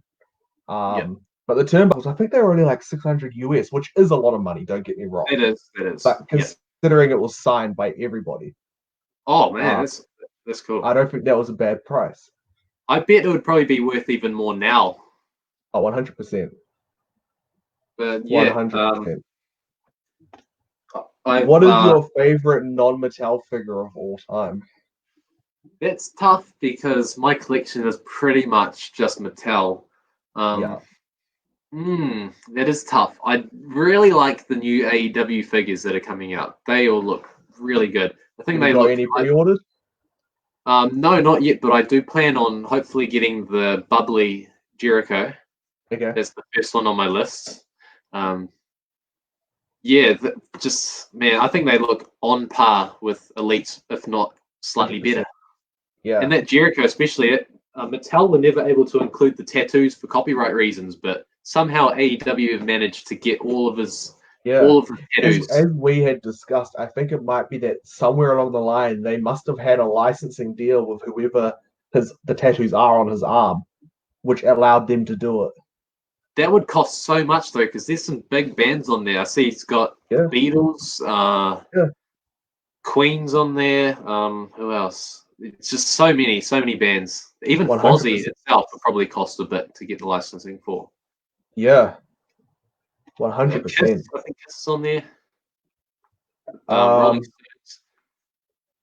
What have you done so far to celebrate your birthday, even though you're in isolation, apart from doing this live stream, of course? Who asked this? This was Morgan. Morgan didn't on the link in the description so we can see his name on the screen. That's all good. Not much, obviously, not as much as I would have if everything were normal. But I woke up to a coffee in bed, which was nice. Yep. And a visit from the cat. So that was a great start. We ordered dumplings for lunch, which was very nice. Oh, nice. Yeah, and then for dinner, we're going to be getting Indian food, which is my favorite. Love butter chicken.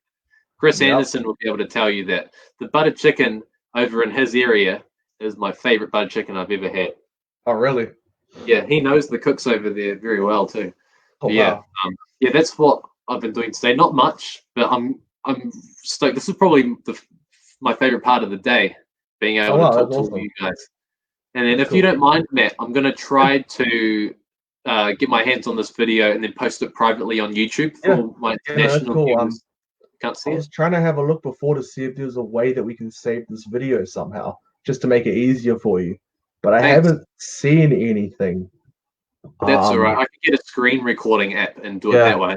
It'll take a while, but once this is finished, I'll have a bit of a play around and see if we can find something that works. Thank you. Kind of going off that question as well, any cool gifts that you've received? Nope. Nothing was able to arrive. That's all right though. What means the most to me is that I'm able to spend my birthday with my family and all of you guys. That's made my day. Presents, they're cool. Presents are always really cool to look forward to, but the most important part is family, and I'm stoked that I'm able to spend it with them. That's cool. Sorry, I had a bit of dust come down in front of my face. That's cool. Is there anything else from your collection you wanted to show? Yeah, I have the ring gear, which we're going to leave to last. Oh man, this has been going for an hour and 3/4 already. Did you also have a certain belt, or is that away? I was going to save it to last. Okay. But if you since you brought it up, may as well show it now. My baby, as I mentioned in my last video. Yep.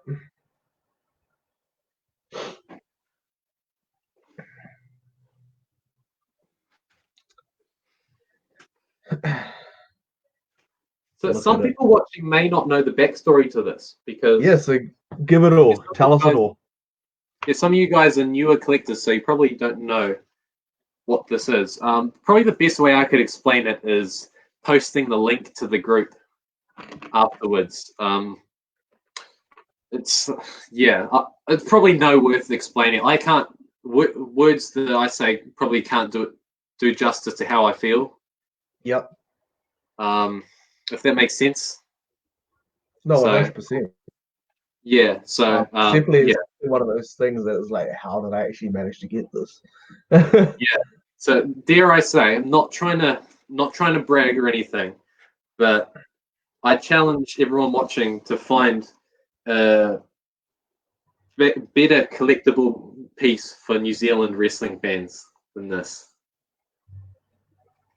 Can you kind of pan it across the screen for us so we can get a good look at it?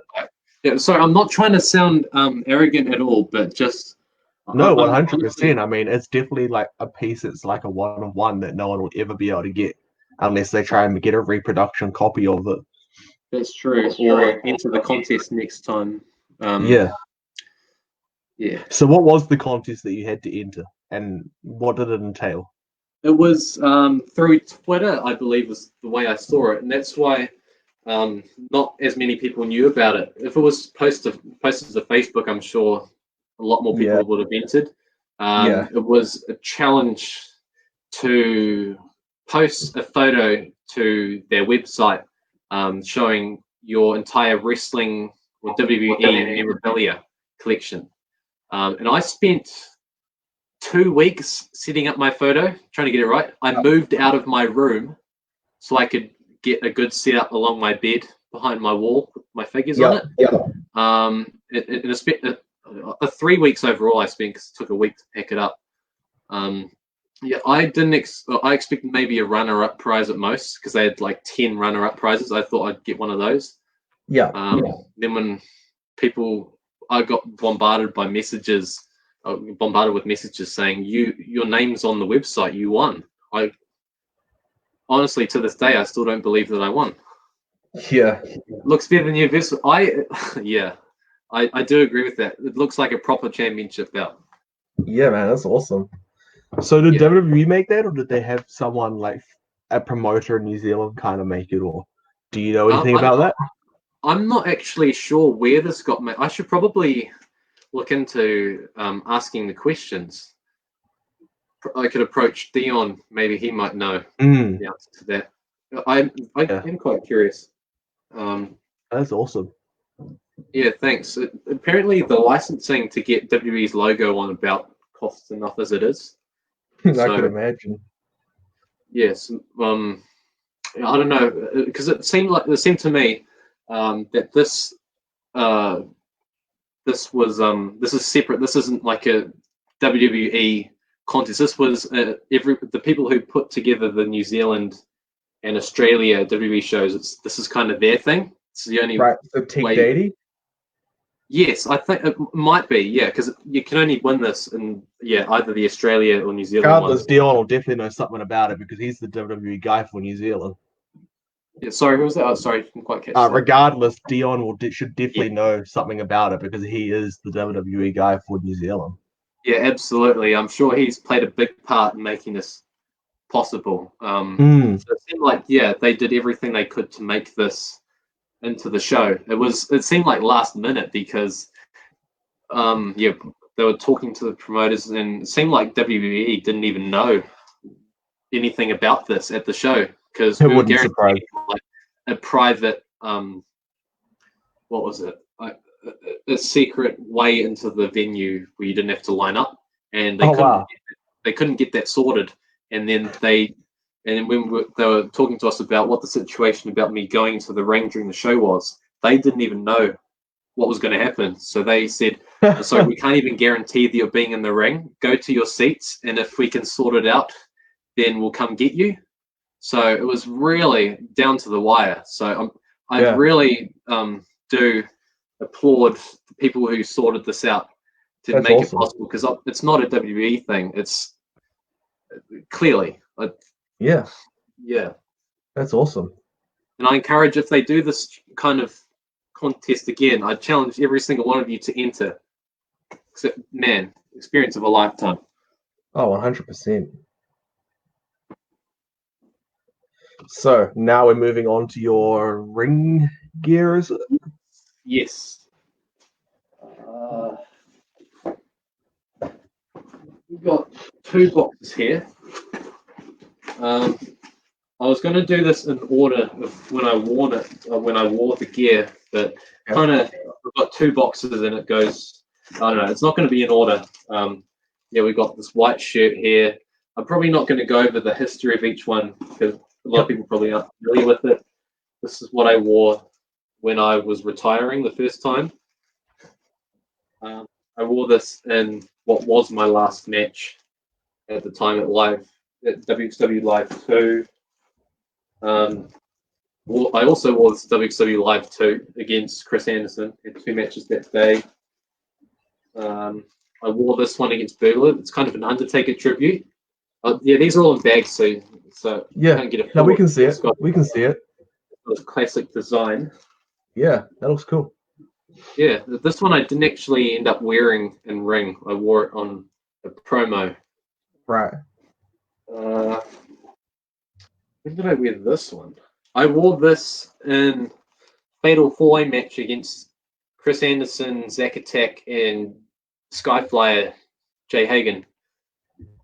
That's the last match I won in my first run, I think.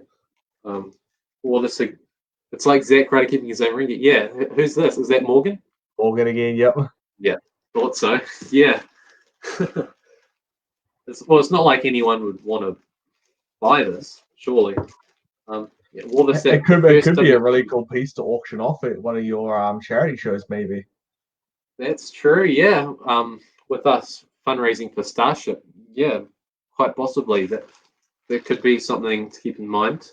Wore this at the first live show, 2016, against Zack Attack. This was the regular shirt I wore at all the non-live shows, like all the matches in front of no people. Just the regular black and white. This I wore in the last. Now this is very obscure. Before WXW, our little promotion separate was ETW. This is the shirt I wore in the last ETW match. This one's similar to the other one. This is just smaller because this got too small for me. My mainstay ETW shirt. You have a lot of shirts. Sorry? You have a lot of shirts. I do. And I'm grateful that I learnt how to make these myself. Otherwise, I'd be spending a fortune. The initial bone shirt from 2012. That's how far back this goes to. I drew the design on myself, if you can't tell. I used a fabric marker, so I didn't know how to print the designs on. It looks cool, though. Yeah, thank you. Well, for the time, at least, when I was 11. Oh, that's so unlucky, David. What was it that you missed out on? Sorry, dude. Sorry, man. I know the feeling that sucks when you miss your options. What did you miss out on? Yeah, what did you miss out on? Can we get some rest in pieces in the chat for David missing out on his? Rest in peace. So that's all the shirts from my first run. We've got the vest I wore at WXW Live 2. The jersey I wore, I don't know, I wore on random occasions. So that's it for the first box. I'll move that to the side. And the second box is my current run from that started WXW Live 4 onwards in July 2018. So this is going from just really quickly, careful, Morgan, because Facebook will pick up that you're spamming the chat and they'll mute you from commenting. So just be careful there. Oh no. He's putting F in the chat, which is, I don't care. But putting what? F's for the fails for David. Oh man. But I don't care since I don't want him getting muted. Yeah, hope not. Yeah, so these shirts are from when I wore it. The latest thing I wore backwards. This is the one I just wore in January at our latest show. It's very hard to see the design. When I made this, I didn't plan on the design being this dark. It was supposed to be like a bright green outline. It's like a dark camo shirt, but still, it is what it is. Yeah. Oh yeah, that was from WXW Live 8, by the way. This is from WXW Live 7. Oh, nice. I like that one. That looks cool. Yeah, thanks. It's probably I didn't think anything of it beforehand, but I do like how the color pops. Yeah. Good. Maybe my favorite one I've worn. He did miss out on the Andre. It was Dan McCullough bid him for it. What Andre was it? The one that came out a few years ago with Triple H and Elias and all that in the Elite Series. Oh yeah, the Giant Machine. That's it. Yes. Yeah. That's gutting. That's such a good figure. But that's probably that's probably the most easy to find Andre figure. I agree. I think it's probably worth more than it was at retail. But if you want to get it, now's the time because the price 100%. Is just going to go up and up. Yeah, it's kind of funny that someone from the group beat into it. Yeah, man, that's funny. Yeah, there'll always be another one. Sorry? There'll always be another one. Another one will pop up. Absolutely, especially since that was one of the few sets that made it to New Zealand. Exactly. There's going to be so many of them eventually. Yeah. I feel pretty stupid for passing on it at retail now because Andre figures. I actually got 2 of them because my dog ate the alternative head, so I had to get a second one to get the head. Was it the non-masked head? Yes. Oh, gutting, because that's probably the most accurate Andre the Giant head they've done. Yeah, I had to buy another one just to get the head, and then I put the masked head back on the Andre and sold it on the group for like half the price, I think. That's good. It's still a really cool figure. The Giant Machine, very obscure look. 100%. Yeah, the Andre figure I have, the face doesn't really look like him, but that Series 60 one, it really does. That's probably the best one. Live 6 against Zack Attack, so a black and green one. And are these the shirts that you're cutting up to put in the relic cards? I believe so.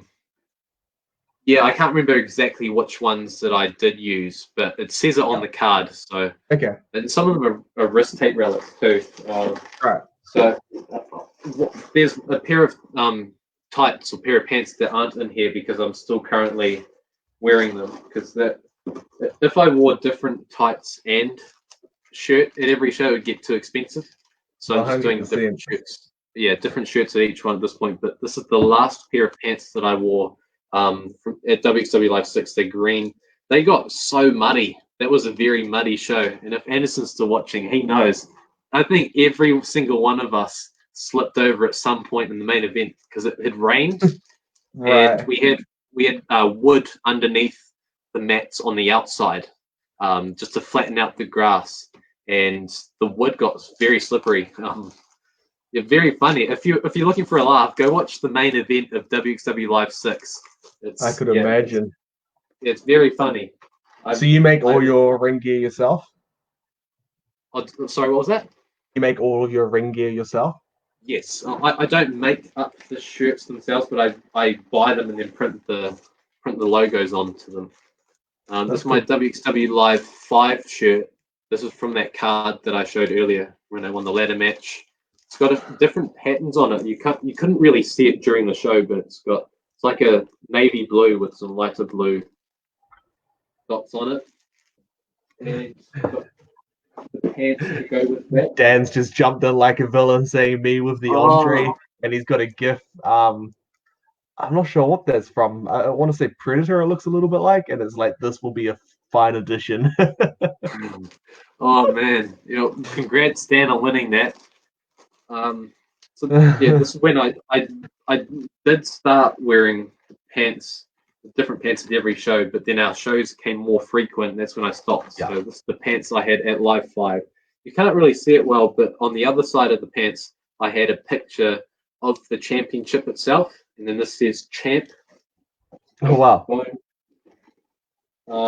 This is my return shirt I wore at WXW Live 4. It looks like a plain black shirt. Not even sure because of the glare on the bag if you'll be able to see it. I don't think you can, but there's like little colourful dots around it. But as soon as I saw it, I knew I saw the branding, so yeah, I can understand what you're meaning. It's the kit shirt from Hellenstein's. What was that? Sorry. I could guess what the design is because that's a Hellenstein's shirt, right, from the brand. Yes, it is. Oh yeah, you can see that. Yeah. Yeah. Yes, I could imagine what the design was on it. Yeah. There was a sale going on there. I think it was like 3 shirts for a certain amount of price, a certain amount of money. Crazy. So it's normally 3 for 30. Yeah, I think it was something like that, and I thought, man, this third shirt, I'd love to wrestle in this. It's probably not the best to wrestle in because they're not really breathable, but it looks cool at least. Yeah. It might be my favorite colorway to date, the red and black. I really like that. Then the pants I wore at Live 4. I like those red. ones. They're cool. Yeah. So that's pretty much what I have to show. That's it. That's cool. That's cool. Yeah, thank you. Sorry, it's not as much that I would like to show. No, that's cool. Everything I have. Does anyone else have any questions? Just while we wait for that, I'm going to ask you a couple of questions that I've prepared. Awesome. Would you ever consider wrestling at a proper promotion in New Zealand? That is a very tough one because... And the reason I say proper is because of all the backlash you've got for not being a proper wrestler. Oh, yeah, I understand. I completely understand what you're trying to say with that. When I retired the first time, it was because I was moving into pro training. But unfortunately, 2 weeks into that, we had like a training weekend, like a training camp. And I got really badly injured there. I tore my hip flexor, and that was the end of that. I tried training after that before I got checked out. Went to the physio. I tried to deny that I was actually as hurt as I was. So I tried to push through it for another few training sessions and just got worse. So I stopped, and then then I returned to WXW because I saw that there was a good opportunity there. I felt like it was the right time, and there are a couple other backstage reasons. I probably not the right time to go into, but a certain wrestler was considering retiring, and they wanted me to be the one to send them off. So yeah, that's probably where I'd leave that, and then that's cool. I'd as far as wrestling pro now, I don't know.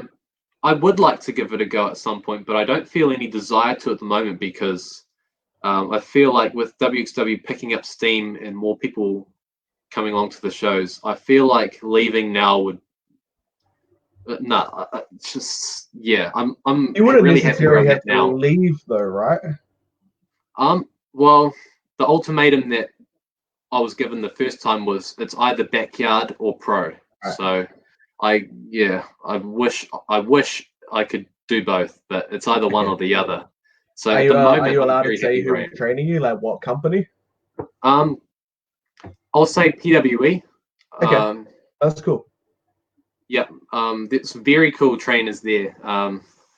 Very cool. And if I were to ever train again, they'd be my first choice. And they're the closest to me as well. They're probably like 2 hours away. I'm not even sure if they do training anymore, but if they do, they'd be the first place to go. Sense. You always want to try your local.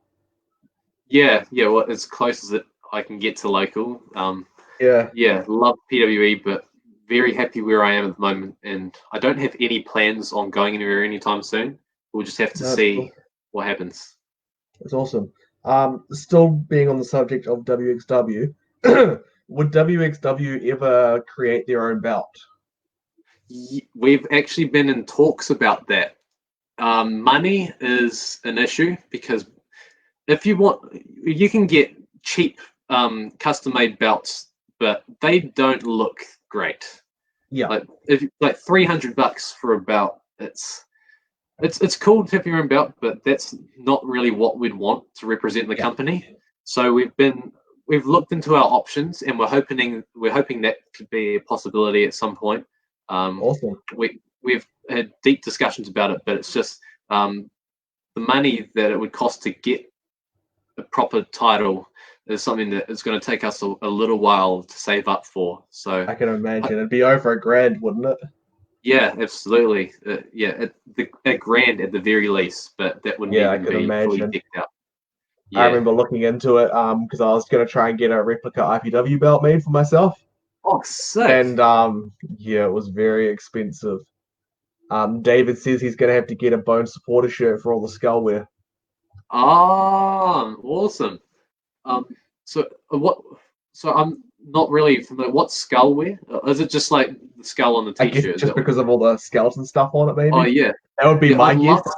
I'd love to come out with a shirt. WXW does have a Spreadshirt store at the moment. I don't know the exact link for that, but just Google WXW Backyard Wrestling Spreadshirt, and you can get the generic design that I have now. But I'd love to make like a proper shirt that is cool to wear around town and look normal. That's something that I'd like to put out at some point, but awesome. I'm not sure. That was one thing I wasn't sure if anyone would care and want it, so I've been kind of putting it off. But one thing you could do is put up a link to the store that's currently available after this with all the other links you've got to put up now, and you can also put a question at the bottom: who would buy a shirt? If I got say 10 t-shirts down, who would buy one? That would be really cool. Thanks. Yeah, I'll definitely do that. Because there's no other questions yet, guys, ask some questions. Remember, as I mentioned, we've got probably one of the best minds for Mattel wrestling figures at the moment, so any questions are good. What are your top 5 figures in your collection that aren't Undertaker? Oh, okay, that makes it a bit harder. See, I thought I knew it would just be Undertaker this, Undertaker that, Undertaker that. Yeah, it's kind of tough not being able to look at any of them. Yeah, just whatever comes to mind. Like obviously, when I said besides Undertaker, something must have popped to mind. Yeah, I probably can't form a specific list. But in my head, from what I can remember owning, but I can mention some of the ones that I really like that stick out to me. First one is series Elite Series 68 King Mabel. Mattel nailed that one. I think if you don't have that, you need to find it, because I think you can still find it at retail price. That's just a beautiful figure. If you do need one, let me know, because I have found a guy who has a couple. Oh, sweet. That's good. I have the regular version, but I'd be keen on getting the Chase version. I think he does have one Chase, so I'll have a quick chat to him after and see if he still got it. Thanks. I'd be keen on it if that's the case. The regular and the Chase, they're very similar, but I'd love to have both. Next one. Some of the original defining moments that I have are very cool. There's the Macho King from WrestleMania 7. That's in the Major Wrestling Figure Podcast Hall of Fame. The Ultimate Warrior from the same match, very cool. Shawn Michaels from WrestleMania 25. Love that one. This is going to be more than 5. I just can't combine it. The Hall of Champions Elite Kane. That is mad. It's very similar to the Elite Series 12 with some slight tweaks. So it's pretty much the same. A lot of those Hall of Champions were re-releases, just made to look a bit nicer, right? Yeah, I believe so. And the Hall of Champions comes with the Round Eagle title as well, but that's not really an accurate inclusion. But the figure itself is just beautiful. What else? There's a few. The Straight Edge Society ringside exclusive CM Punk. Love that one. I don't have it boxed, but I have it loose. And I'm blown away because people are paying like $200 plus for it loose. It's Yeah, it's crazy. ridiculous. Yeah, but Ridiculous.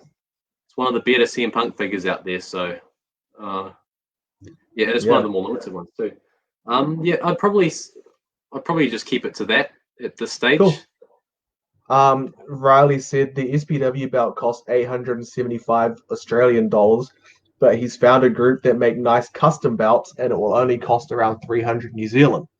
Well, what's the website for that, Riley? I'd definitely be keen to check that out. Sure. We did one of the websites that we found with 300 option. The title didn't look great, but if you found a cool one, I'd definitely be keen to look into that. 100%. Cool. Alex says Mattel needs to bring out a cage and a Hell in a Cell for the authentic scale ring. I agree. Agreed. I'm not. They had a steel cage a little while ago, didn't they? Yeah, they do have it. Mattel didn't make it, but Wicked Cool Toys did come out with that. Right. I think Jax made a Hell in a Cell years ago, but it's probably, if I were to guess, it's probably quite expensive now. 100%. It's actually funny, when I was at a IPW show, Dan McCullough came running up to me and he goes, "Bro, I just got offered this Jax Elimination Chamber. Should I buy it?" And I said, "Well, how much are they asking?" And he was like, $40 or something. It was something ridiculously cheap. And I was like, "All I'm saying is, if you don't, I am." Is that the real scale one, not the basic ring? I'm pretty sure. I was just gonna say that Mattel should make an elimination chamber for that. Yeah, I forgot the Jax did that. Yeah. It might have even been Ruthless Aggression. I don't know if that's still Jax, but I think pretty it is, sure the right? rings are similar sizes, but for the real scale, they're pretty much the same. Vince and Dusty for Elites are top notch. I agree. Agreed. What Vince is that? He's had a few. I'd say it would be the most recent one. The Series 70? Yeah. I don't know. I think for what they're going for, it's a very good attempt at it. Because obviously they would have had to have scanned the current and then make him look younger. I think what they did for likeness on the face is good, but if I'm trying, I don't want to ruin the figure for you if that's one you really like. But in my opinion, the head's way too oversized, and it's pretty. I agree with you on that one. And it's pretty well documented that he's way too tall if you put him next to other Vince McMahon elite figures. But it's still a cool figure if you take that away. Sorry, I'm just trying to send you the link that Riley just put in the chat. Oh, cool. Thanks, Riley. I'll definitely check that out. Work? Yeah, that works. Appreciate cool. That. So yeah, I just sent it to you, so you've got it as well. Thank you. I appreciate that, Riley. David says, "You've seen my list. How hard do you reckon it's going to be to complete?" Ooh, there are some of those in there that may be a bit hard. Andre, if you can't find a Series 60, some of his other figures are worth quite a lot. Andre figures seem to go up a lot in value. 100%. I'll go have a look at the list now because I can't remember exactly. Yeah. It was on. I remember seeing Batista on there, and it depends what Batista are you looking for. And that's kind of what I was having a chat with David about the other day. It depends on what type of figure from those you want, because like there's some Stone Colds that are really expensive, and then there's some Stone Colds that are really cheap. Like I've got a Stone Cold from the Milkomania, and of course that Milkomania is cheap. So if you're happy to settle for that, sure. But if you want like the Defining Moments one, well, I hope you got deep pockets, mate. Yeah. I mean, I know you got it for a steal. Yeah, I was surprised. I was so shocked. Again, very lucky that I saw it as it went up on Trade Me. Because that was the same guy that had the Lita, right? Yes, it was. Yeah, and I remember saying that I was gonna buy it, and you're like, "Oh, I was gonna buy that myself," and I was like, "Oh, damn, I gotta let you buy it." But if you weren't gonna buy it, I was gonna definitely buy it because you told me about the Lita, so I had to let you buy it. Yeah, and going back to Waihiki's stream again, he was he's the same guy who was doing the custom wrestle crates with Waihiki. They were sending to each other. That was him. Right. Yeah, he's a very good dude. So I've just found David's list here. Not sure how well you can see it. Well, you probably can't see that well, but from what I can see, I'll list it. He's got Ultimate Warrior, Andre the Giant, Ted DiBiase, Rick Rude, Undertaker, Shawn Michaels, Diesel, Yokozuna, Kane, another Undertaker, Biker Undertaker, CM Punk, Daniel Bryan, John Cena, Brock Lesnar, Randy Orton, and Batista. You're going back to Batista. Depends. Are you happy with the current, or do you want like a ruthless aggression Batista? So if that's what you want, it might be a bit more expensive. Damn, Yokozuna is going to be an expensive one. Yeah, for sure. Yeah, CM Punk. All of his figures are at least 5 years old, so his one's always going to cost a little bit more. But yeah. Well, Kane, if you're going for that debut Kane that's on the picture, can you see it? Yeah, if you're going for that debut Kane, you're going to be shelling out quite a lot of money. He says just the iconic looks is my thing, is all I'm looking at for all elites. Yeah. So then, for that case, it's probably going to cost a little bit if you want the iconic looks. Yeah, Batista is probably more well known for his ruthless aggression look. I agree, but it'll be a really impressive looking. It'll be a smaller collection, but it'll be a really impressive looking collection if you get them all in their iconic looks. Absolutely, yeah, I'd be very impressed. Jack's Hell in a Cell is on eBay for $1,000 US. Did it sell for that, or is that what they're asking for it? I'd say that's what they're asking for it, because I don't even think Zack Ryder would be stupid enough to buy it for that. Yeah, I'd be interested if you filter it by sold listings. If any have actually sold the last few months, I'd be keen to see what price it went for. I agree. Morgan's got him Kane on the side. Oh, that's right. Morgan's the one who sold the Kane. That's right. Yeah, Morgan was saying that he sold his Kane figure. That's right. I just didn't put two and two together. Hey, Waiheke, that's dedication jumping in on the Pack and Save Wi-Fi. Oh, thanks, bro. Man, from Pack and Save, man, that's commitment, especially what the grocery stores must be like at the moment. That might be quite feasible then. What Riley's just said, their Hall of Fame category is their best custom belts, and 100 to 250 US. That sounds really good. Wow. Yeah. Thanks for letting me know about that, Riley. I'm definitely keen to check that out. Well, we might be seeing a WXW belt sooner rather than later. Yeah, you're very right. If you did get a belt, would that IC title become like a mid-card type belt, or will it be retired? It would be retired, because we did discuss mid-card titles as well, but we feel like we don't have a deep enough roster to have the need for a mid-card. Otherwise, it'd almost be like everyone gets a belt kind of thing. Because we have, I think, 9 members of the roster currently. So I think the one prize is good enough. It's just going back if anyone's looking to do backyard wrestling, hit up Ruben. They obviously need some more wrestlers. Yeah, anyone's welcome. Obviously, there's the age is a factor. I don't want to state a number now, because it could be wrong, but just roughly, probably we wouldn't even consider anyone under 16. I think that's. I was going to say most places for safety wise is 16 plus. Yeah, exactly. We wouldn't want to put anyone at risk under that. But yeah, with the list, I'm just going to quickly with everyone else. Daniel Bryan, pretty easy to find at the moment. John Cena, pretty easy to find. I'll just go through the ones that I think could be more expensive. Rick Rude, I might be able to help him on that. There's even that Rick Rude that's coming out. That's true, yeah. Yokozuna might be another tough one. I'm not actually sure exactly what his figures are going for. I just Googled it when you mentioned him, and he's only available in a ringside exclusive or a Hall of Champions. Is that Yokozuna? Yeah. I don't think he's had a ringside exclusive, has he? On this Jack's? No, he's had a ringside exclusive, apparently. From Mattel? Yeah. What was that? Because I'm only aware of his Elite Series 15 Hall of Fame series, and then the Walmart flashback. That's the one I'm looking at, Hall of Fame, and it says it is a ringside exclusive. It might be wrong. That's not the case. That was a Target exclusive. Ow, my leg. Okay, that makes sense. Cool. Yeah, that was Target exclusive. Diesel. Not too long ago they released a Network Spotlight figure It's a for him. really good looking one too. It is, yeah. I think probably actually, the if you best need looking... that, let me know. The guy I was talking about before found one the other day. That would be good. Yeah, David. Yeah, interested.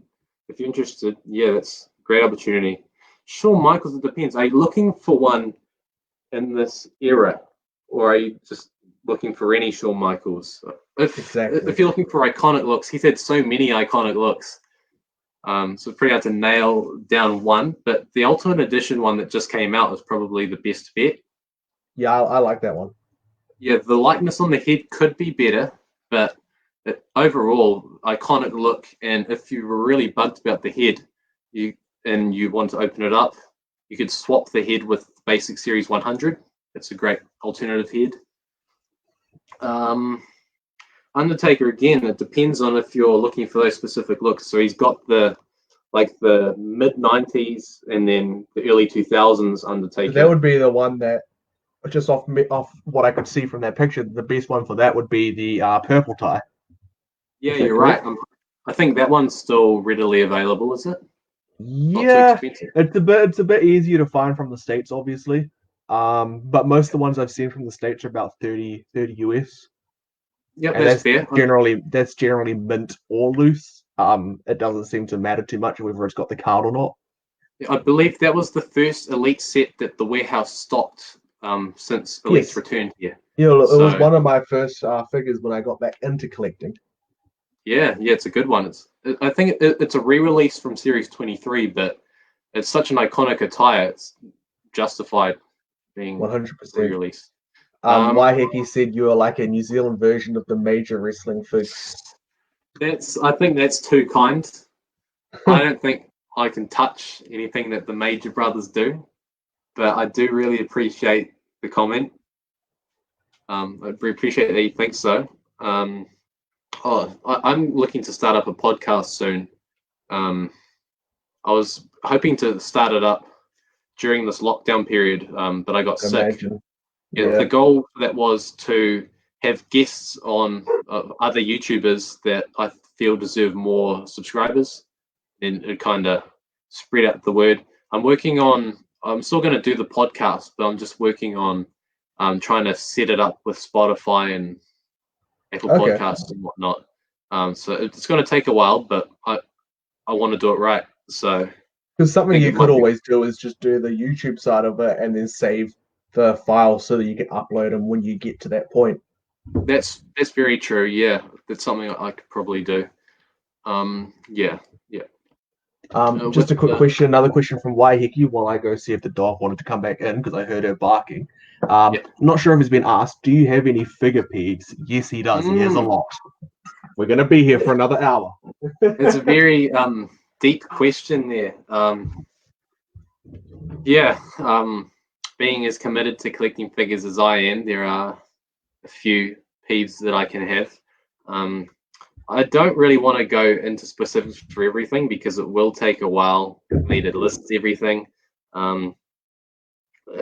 As far as if I were to open figures, loose joints, if a figure comes with an already loose joint straight out of the package, that could really bother me.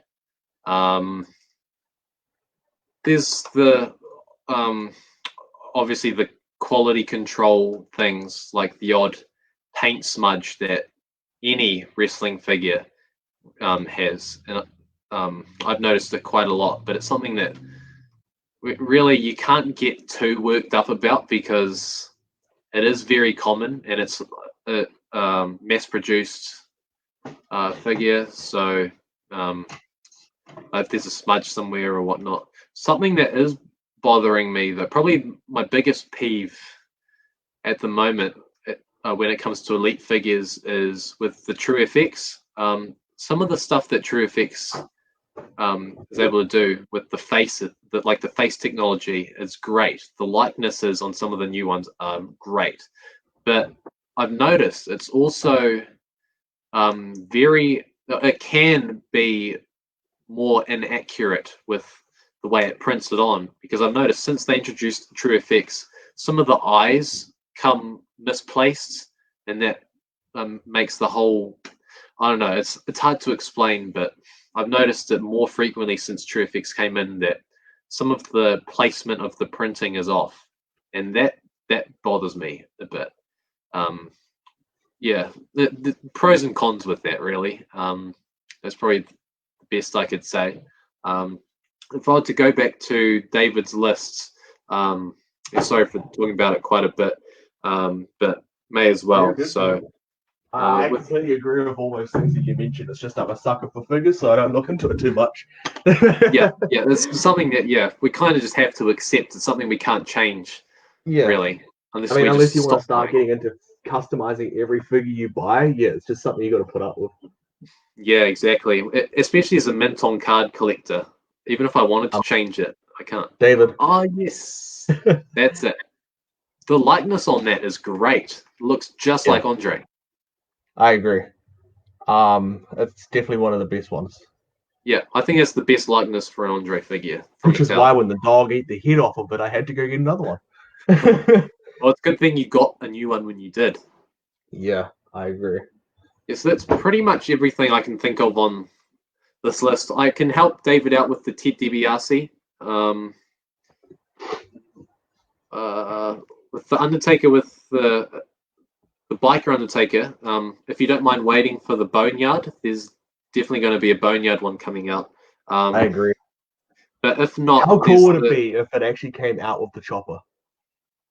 Oh man, yeah, I've been fantasizing about that a bit and wondering if it's something as possible. Maybe like a ringside exclusive, like how they do the accessory packs. If they could do like a ringside exclusive bike. Well, even cool. I'll quickly grab the Matt Hardy figure so people know what I'm talking about. But they could do something like that Matt Hardy that we got, the working Matt Hardy with the bike in the background.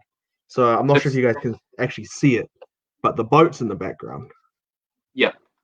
So if they were to release Undertaker by himself and not in a 2-pack, they could quite easily put like a bike in the background. I'd guess anyway. That's very good point. I think, coming to think of it, they could do that. Maybe if they put it like in 3 different pieces, something, and then you just piece it together when you open it, just so you can get the right size. That's even another thing they could do. They could do like a Build-A-Figure thing, but with the bike. Man, that's an even better idea. That's cool. It could be like there's like. It'd be better if Gallows and Anderson was still signed, because then they could include them in it as well. It'd be like a 4th thing. But they could do like half of the bikers with Undertaker, other half of the bikers with AJ. Yeah, maybe like how this year's WrestleMania set, it was the build Danny Davis. Yeah. For next year's WrestleMania set, there you go. There's your build. They could actually include The Fiend and John Cena in that too, I guess, or some different versions of that John Cena, because it would be like a WrestleMania set, and the Build-A-Figure is actually just the bike. They very well could. There's some very interesting looks that they could use for next year's WrestleMania set. We got some ideas for you. Yeah, come to think of it, there's some very possible ways of making that happen. I hope they do, because that's a very important part of Undertaker. That's pretty much all I can think of with the list. But there you go. I hope I answered your question well. Yeah. So Riley said maybe a Wrecking Chopper. I'm not too familiar with that. Is that a different brand? No, so like, you know how they got that Wrecking ambulance and all that? Oh yes. Yeah. True, don't worry, man. It's a very like new thing, so I'm not surprised you weren't 100% familiar. Yeah. Oh no, I know what you're talking about. Now that you mentioned it. Who said AJ this? with the tractor. Alex. I'm not sure what that means exactly. Do you? Oh, this question, AJ with the tractor? Yeah, that's what I was thinking. Maybe the tractor, not a tracker, bit of a misspell. Yeah. A Hearst playset will take her an AJ. There's so many possibilities. So many different things. A coffin that rolls from the back. That would be really cool. If they were still doing the epic moment, they would definitely do this at some point. They have to. If they don't, they're missing out on money. It would sell very well too. Epic Moments would have been the best way to release those. Maybe they have to bring that back, because with what's happened, they could do so many sets. I agree. Well, they could release like so many different Firefly Funhouse sets. Jeez, that's a tongue twister. Based off of the match at WrestleMania. Yeah, they could. There's so many different environments. Settings. Like, they literally, one of those sets could be the fist from SmackDown. You know. Oh, that'd be cool. So happy. Alex says he's already pre-ordered that Slambulance. Good on you. Where did you pre-order that? Was that ringside? Did they have it up for pre-order already? Maybe. So as we were talking about before, here's that Luke Gallows. Oh, nice. Yes, that is Undisputed. Saw it on That's the way good. back. Here's a nice auto. Numbered. There it is. 90 of 99. Not sure. That's a good number. That. But yeah. Awesome. And then here's that Matt Hardy we were talking about, just so people can see context. Sweet. That's good. That's so really it's good not card. Actually from when I thought it was. It's from the Royal Rumble. But it's still cool. Yep. That's 27 of 199. I didn't even know that was numbered. That's awesome. Now, is it all right? I hope you don't mind. So we've been here so long, I need to use the bathroom. I'll be back in a minute. Go for it. Go for it. That's cool. Yeah, this is a good opportunity to add some questions if you'd like. Yeah, sorry about that, you guys. Oh, you're good. You're good. You're good. Yeah. Drink a whole beer and a bottle of water. It's for everybody else. I'll show you these when you're back. This is that rookie card of Carmella I was talking about just before. That's got no number. And then this is something I actually done it with a rugby league trade. Was a Devon Dudley autograph relic from his shirts. Is it numbered? Yes, it's 47 of 50. I can't remember where that is now. There. I'm not sure if you guys can see that. It's a bit hard. But yeah. And yeah. I'll show the rest when Ruben's back, because otherwise you guys like to see it twice and you probably get sick of it. Entertainment Earth, yeah. I always forget about them. They have a lot of Marvel stuff too. For anyone that doesn't know, I also collect the Marvel stuff. But yeah, for anyone that hasn't seen that work of Matt Hardy, it is a work of art, in my opinion. It'd be better if it was a cloth shirt, obviously, but with all the accessories in there, you can't expect it.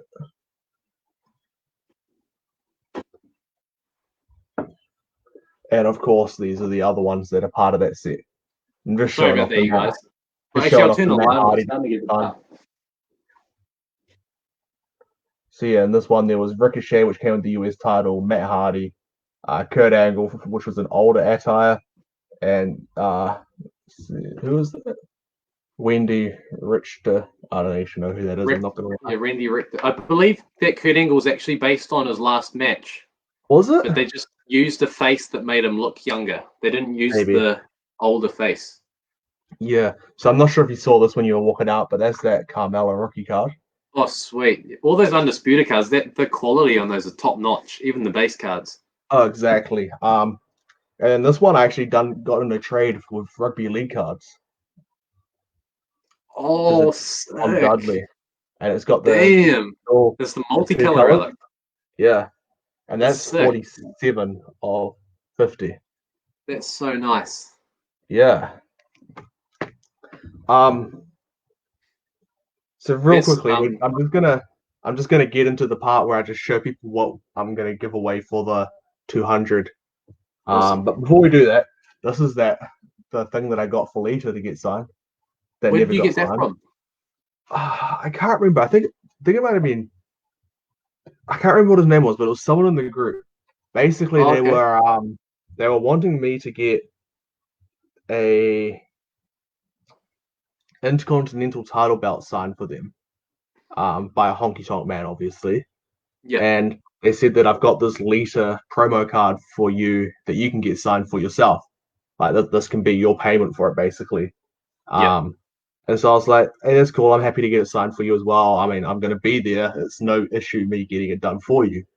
Turns out I didn't go, and they didn't actually end up sending the belt to me to get signed either. So it was kind of a good thing in the way. But they still sent this up to me, which was cool. Yeah. I wish I remember who it was. I wish I remember. But anyway, some of you guys might have seen this the other day. It's such a good figure. This isn't the giveaway, and I bet you're pleased to see that it's still in the box. I'm very pleased. Such a nice figure in the box. So this was a figure that I had my eyes on when it first came out, just because it's Brian Kendrick. I'm not the biggest fan of him, but the main thing I was interested in, I'm not sure if you can see it, is that flag in the back. Yeah. I wanted to see how they had made it because, as you know, I'm trying to do a Conor McGregor custom, and I want to get the Irish flag as well made. So I was trying to see how this is made. But then I guess when I was, it's a cloth it flag. is. Yeah. So I guess when I was having a few drinks one night and I was surfing on Ringside Collectibles, my brain decided it wanted to get this. I'd forgotten, and it turned up the other day. It's a good decision. What it also turned up with is, and this is the giveaway, right? Yep, a Ricochet autograph. It actually came with two. So I guess my brain decided we were going to do a giveaway way back then. But yeah, so it's signed by Ricochet. And it's in the protector already. Yep. And if you don't believe me, there's a certificate of authenticity on the back. From when he was at Ringside Fest last year, right? Yeah. Yeah. I'm not sure how well you can see it all, but also a little bit more. There's the Ringside logo down the bottom there. So yeah, once we hit 200 members, this is what's going to be given away. Just a bit of a side note, it has to be 200 members that have done the pin post. Okay. Because we're not just going to start inviting random people and getting that number up, and then they're not even interested in being in here. But yeah, this is cool. I'm glad I decided to buy this because I've got one too now. And me and Ruben were talking the other night. He may end up adding something in depending on when we hit 200 members. So since everything's packed up, I can't really see. I'm sure I'll have something to add in. I'd love to. Yeah. So yeah, just a little random thing. But yeah, it's cool. Almost dropped it. Yeah. So let's carry on with some more questions. Thank you guys for sticking through this whole thing. This has been a long time. It's been fun though. Flown for us, but it's probably seemed a lot longer for all you guys watching. Just on a quick side note of that, do you remember the first time we had an actual chat over a Facebook call, and it was to do with getting the Brood Hardy set together? Yes, that was a while ago, right? That was literally just meant to be a quick chat because it was taking too long to type over Facebook, and it ended up being like an hour and a half phone call. Yeah, and it only ended because I had to eat dinner. Otherwise, it probably could have gone all night. Oh, exactly. Alex said Entertainment Earth is the only one that has the pre-order at the moment. That was for the Slambulance. Interesting. Who's come up with this? Waihiki asks, how did you come up with the name Bone? Very, very good question. Thanks. That is a good question. That's a question that I sometimes ask myself. Zack Attack was the one who came up with that name way back in 2012. Okay. I don't really have a good answer for you. I just thought it was a cool name at the time. Yeah. And I guess now the way I think of it is it represents unity. Everything is still unbroken, I guess. Everything's still in one piece. Awesome. I guess that's the best way I can answer that question. Thank you for the question. That's a good one. Maybe I'll have to get some of the images off you and make you in 2K20 to go with all the other wrestlers. Wow. That would be an honor. That would be a massive. Didn't you? You made it in 2K19, right? Oh no, you downloaded my 2K19. You made them, and I downloaded them. That's right. And it was really good. It was really good. I appreciate that. I don't know if I'll be able to do it to that standard, but I can sure try. That's fine. I spent way too long on that because I'm a perfectionist. I spent way too long. That's probably most of the time I spent playing that game in total was just trying to make that character. That's how I play WWE games at the moment, just creating people. I don't really play it for the wrestling. It's probably the most interesting feature of the games because with playability, the older games are so much fun, but with the newer games, the creation suite, you can get so in depth with it. On 2000 and I want to say 9, there was a really bad Shawn Michaels creation in there. Shawn Michaels model, sorry. So I actually remade him as a creator superstar and managed to make him like his proper 2006-ish era. Well, like what kind of game was later, this? 2009, I think. I think it was 2009. I think it was 2009 when quite a few of the actual authentic models were really bad. Oh yeah, would have been back on PS3 or PS2, right? PS3 was Yeah, 2009. I think yeah. that's You the could still first get one that some. came out on '09. Yeah, because there were still sneaky ways that you could import logos, right? Yeah, well, I never So knew about that. I had to try to do it all by the little bar things that you move left and right. that would have taken so long. I And found a sneaky I way. made a Jeff Hardy as well on one of them, Yeah, and it would turned that have out been quite well. 2011? The first game It he was the wasn't on? first, yeah, the first one that he wasn't on. Yeah, Yeah, that was probably the most created superstar for that game. He was the first guy I I'd say downloaded so. that year. Yeah. Um, do I still have that triple sig? I do. I tried to find it so I could show it on the screen again, but I couldn't find it. Okay, as Uh, long as you still um, have it, but it's over because there. that's a very It's over special there piece. somewhere. Yeah. So Yeah. for people who don't know, what is the triple sig? Um, well, it's a card from. No, it's not from the same series as this. Actually, I was going to say it's from the same series as this, but it's a card from WWE then now and forever, which my friend who went to America brought me back 5 packs, and I gave him a very cheap box of NRL cards, which is just what he wanted. So it was fair trade. And I opened them up, and in the first packet, the first card I saw was that triple sig of Brock Lesnar, Eric Bischoff, and Paul Heyman, and it was like number 9 of 10 or something. But yeah, Ridiculous. it Absolutely was ridiculous. it was definitely the best card I've ever pulled. The Out of a printing plate random is pack, probably very close to being up there now, but I still think that is the best card I've ever pulled. no doubt. That's out of a random pack bought from a store. That is, what are the odds? That's got to be like one in Exactly. like 1 in 10,000 or something. I don't know. It's Yeah, so ridiculous. he was only going to get me the 2 middle packs because we've got this weird thing where we just go straight to the middle, because Yep. it was the last packs in a box. But he was like, "There's only like 5 packs left. I'll just get you them all." So he remembered that that was the one at the very bottom.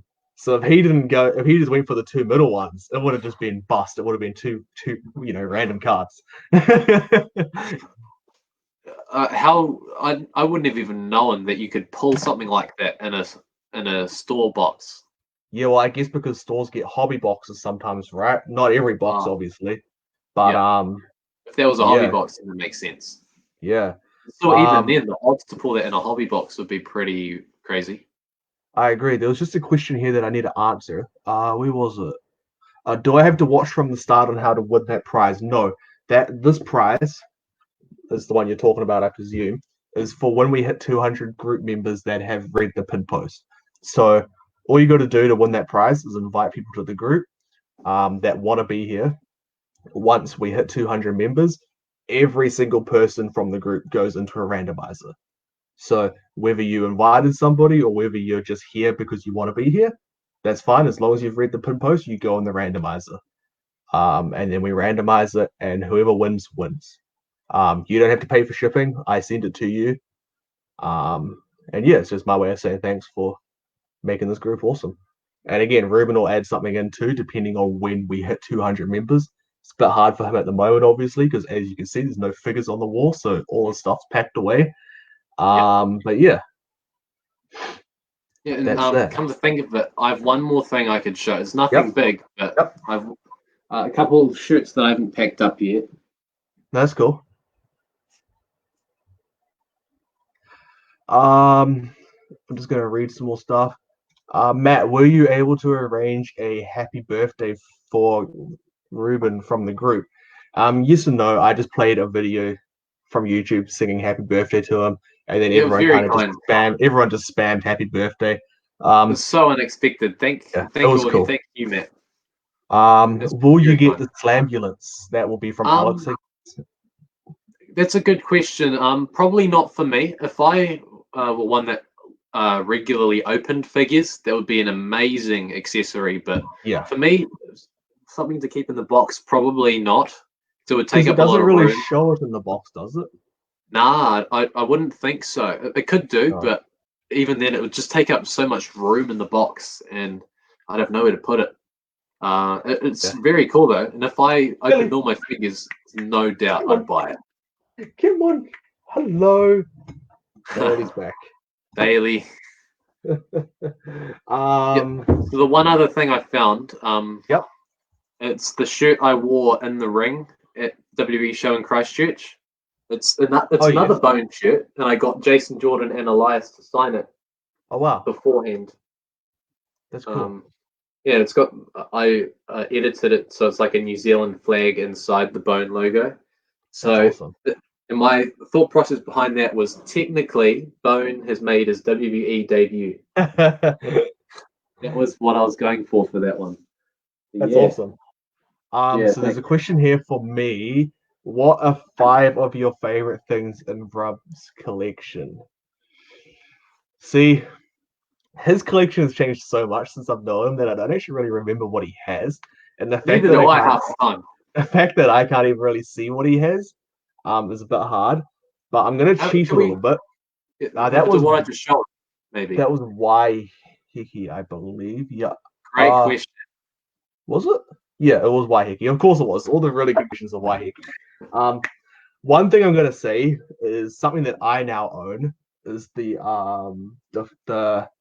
what was it? I can't remember what it was, but basically the twin pack from when the Hardy Boys returned. That's one of my favorite things that he had, so I'm gonna cheat and use that. I'm trying to think what else you have. Obviously, that Jeff Hardy autograph is a bit envious for me on that trading card. The belt, that's obviously a favorite thing that you have. I wouldn't want it, obviously, that's your thing, but it's still a cool thing that I do admire. That Undertaker entrance greats, when I seen that you have that was a really cool thing to see. Very similar ones coming out in the Decade of Domination set. Quite similar, but just an elite. So yes, there you go. One more thing. Jeez, I know. I'll have a think on that. I'll probably throw it out at some point soon. Yeah, that's all good. Find one more thing. Scouting trade me and found the full Ghostbusters set for $85, saving 170. The full elite WWE Ghostbusters set. If that's the case, that's a steal. Yeah, that's Morgan that said that. If that's the case, you need to jump on that. There's no way. That also found a mint on card Hall of Fame Jimmy Hart for $30 from overseas. That is another really good deal. Definitely jump on all those. Is that Morgan who said that again? Yeah. Man, Alex. That Ghostbuster auction is going straight on my watch list. Thanks, Morgan. Yeah, man, if that's the case, that is such a steal. Because I paid probably easily that alone just for Undertaker overseas. Yeah, I was going to say, that's probably what even just getting one of those figures in would cost. Yeah. That person must have been to the States recently and picked it up over there. Yeah, for it to be feasible anyway. Exactly. I'm trying to really think of something else from your collection. It's hard since it's not all here. I'm gonna go look at the photos from our chat. Yeah, smart idea. That'll help. Smart idea. And if anyone's tuned in who missed the start, if you're hoping to see my figure collection, the best place you can see that is on my YouTube channel, youtube.com/AEBFigs. The video where I announced that I was taking everything down, I think it was the one where on the thumbnail it said, "This is the end." That's the most recent collection update. I go pretty well in depth. So I should probably leave the link to that. But while you're looking for that, I'll add the link to that video to the chat. Yep. I'm not sure if you can click on while you're doing that, can you please explain what your current thoughts are on the current product for wrestling? For WWE? That is pretty tough because it's hard to fault WWE for carrying on in these difficult times. It must be so hard to make this possible. I agree. Obviously, the product is nowhere near the same, but I think you need to cut them some flack. I see they get a lot of criticism on the internet for not being the same product. That's obvious. Obviously, it's not going to be the same. I'm not as interested in the product right now, but I was even like that while they still had full audiences. That's why I put that question out there for you, because we've had a chat about this, and I just wanted to see if your opinions have changed very much. Yeah, very good question. It's with the situation they're in right now, it's very hard to go fully into it. Oh yes, man. Try and bring that a bit closer. That's the one I made on 2K19, right? Yes. That's based on my Live 4 attire. That was my retirement attire from the first run. Look at that. It helps that they have the thing where you can import your face and then mold That's it how around I've been that. able to make all of these New Zealand wrestlers. They look great too. Thank you. Some in particular look really good. I think the likeness for Will Stone especially is great. Yeah, that was probably my favorite one that I've made so far. Candy Lee only took me like 5 minutes, believe it or not. Wow. Yeah, that's great. Like, I think it might be because I've made her before, so I kind of knew what I had to do. But did you have the face as reference, or did you just go based off your? Say that again, sorry. Did you have the face as reference to add into it, or is that just made from scratch? Yeah, so I basically I photoshopped her face and cut out all the dark edges, and put her skin tone around it so that it would just fold onto her face nicely. Because I've done that before for her, it was quite easy because I kind of knew what had to go and what didn't have to go. And that's then, good. So you had the picture ready. Yeah, and then the last attire that I saw of her that I can remember from when she wrestled was when she actually beat Kellyanne at Nightmare Before Christmas, which was just a simple gold attire with no logo. So I was like, sweet, this is easy. Cool. That makes it easy. Yeah. Yeah. Yeah, I can't remember. There was one other one out of the post you made that really stood out to me the other day for the likeness. I can't remember what one it was on top of my head. They all looked great, but there was... The other one that was really nice to make was Jamie Tangataese. That was it. That was the one. Yes. His face just molded on so nicely. Looks just like him. Like if he were to be in WWE and he was a default character, that's how it would look. It looks I agree. just like him. I agree. That's the one I was thinking. I'm just looking for our photos, and I obviously sent you a video of when the Hardy Boys came out at SmackDown when I was at the States. That's right. I thought it was crazy that you were messaging me during the show as the match was happening. Yeah. While I was watching it live on TV. That was very cool. Just really quickly. I'm not sure how well you can see. Yeah, you can see it pretty well. What a moment for you to see. And then they actually went on to win the title like 20 minutes later. Yeah. You got a good photo of that too. Yeah, that was definitely a mark-out moment. Like when they I'm pretty quiet and reserved when I'm in the crowd because I just like to watch. But when Undertaker came, when his dong happened, and when the Hardy Boys music happened, it was over. Yeah, I can imagine. Amazing moments. What a week for you. Oh, definitely. Shoot, now I'm back at the top of the photos. There's something here that caught my eye. But yeah, current state of the product. What are you liking? What are you not liking?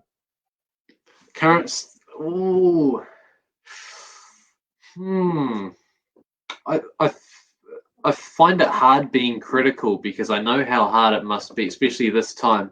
I'd say probably the introduction of some superstars who we aren't really familiar with, and assuming that we'd already know them. Like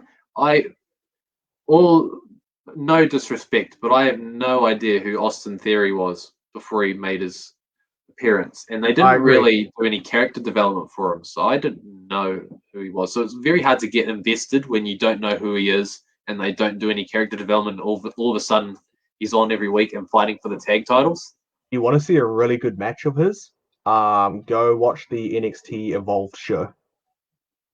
Okay. That's when Evolve Wrestling and NXT done like a partnership show, and I had no idea who he was beforehand, but I wanted to watch him after.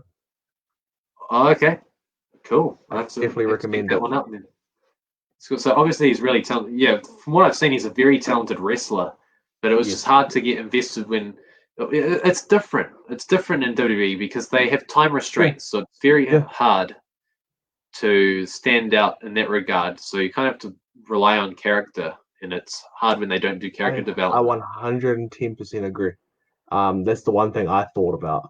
Okay, so I'm gonna put this photo here down as my last favorite item because it's very recent and it goes with those cards that you showed us before.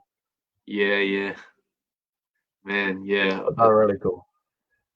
Yeah, so they're both so awesome to talk to, especially Lita.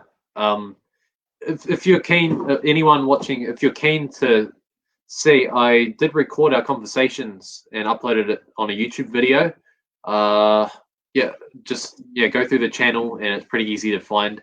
Lita and I had like a 5-minute conversation. Yeah, and she even helped put the figure back in the protector case and the cards. Yeah, I remember it quite well actually because I think didn't you upload it like the day after it all happened? Yeah, I think so. I tried to upload it as soon as possible. I think I saved it for when I was driving home from yeah. Tauranga because remember I was in Tauranga at the time. That's why I needed to go. Yes. And I remember I either listened to it that night or I listened to it on the drive home. And yeah, it was pretty cool to hear. Yeah, very nice. I tried filming it too, but my pocket was covering the lead one. You could kind of see my conversation with Honky Tonk Man, but yeah, either way, I'm glad to have recorded the conversation cool. at least. Yeah, I hope Armageddon happens again soon. If only that bone down was on. Another something that I wish is that the community creations on the games was cross console because there's so many good Xbox creations that would be great for PS4 as well. I think that on the next gen you'll find that everything will be cross-play. That'd be amazing. Fortnite has proved that you can do it easily. Call of Duty have proved you can do it easily. It's just going to become the new norm soon. I hope so. I really hope. And online matches against people from each console would be amazing. If something B wasn't removed from WWE history, how many different something B do you think there would be now? Who's CB? I know who he is. Chris. I was trying to think. Yes. Yeah. Well, so just for context reasons, we'll say it once so we don't upset people. Chris Benoit. But we won't mention it more because we know some people are very sensitive about that name. So he's had some amazing attires. If it wasn't removed from WWE history, how many different do you think there would be now? There'd be a few. I think there'd definitely be quite a few like flashback moments. There's some very good custom figures out there. I'm not sure if you've seen. He's probably the most customized figure from Mattel. I'm actually gonna find one. Yeah, I love his. My favorite attire is probably the one he had on SmackDown versus Raw 2007. His yellow attire. Yeah. I recently saw. I don't remember who made it, but I saw a custom figure with that attire. It looked amazing. That's it. I think. I'm pretty sure that's it. I don't think that's. Oh, it's hard to see. It might be the same one. I just can't really. Very close. Yeah. I don't think it was that exact figure. That was the Guerrero tribute one. Yeah. It was. No, we are allowed to say his name, Alex. It's just out of respect for a lot of people, and especially because Ruben wants to try and put this up on his channel after.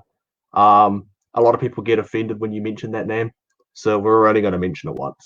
Yeah, and it's funny with the 2K games, isn't it? If you upload a creation of him to community creations, you get blocked on the PlayStation for a week. I don't know. I haven't heard about that. That's the one, I think. I'm pretty sure that's the one. Just trying to do it slowly so it doesn't glare out too much. Yeah, it's yellow and red. If it's not the same one, it's very similar. Yeah.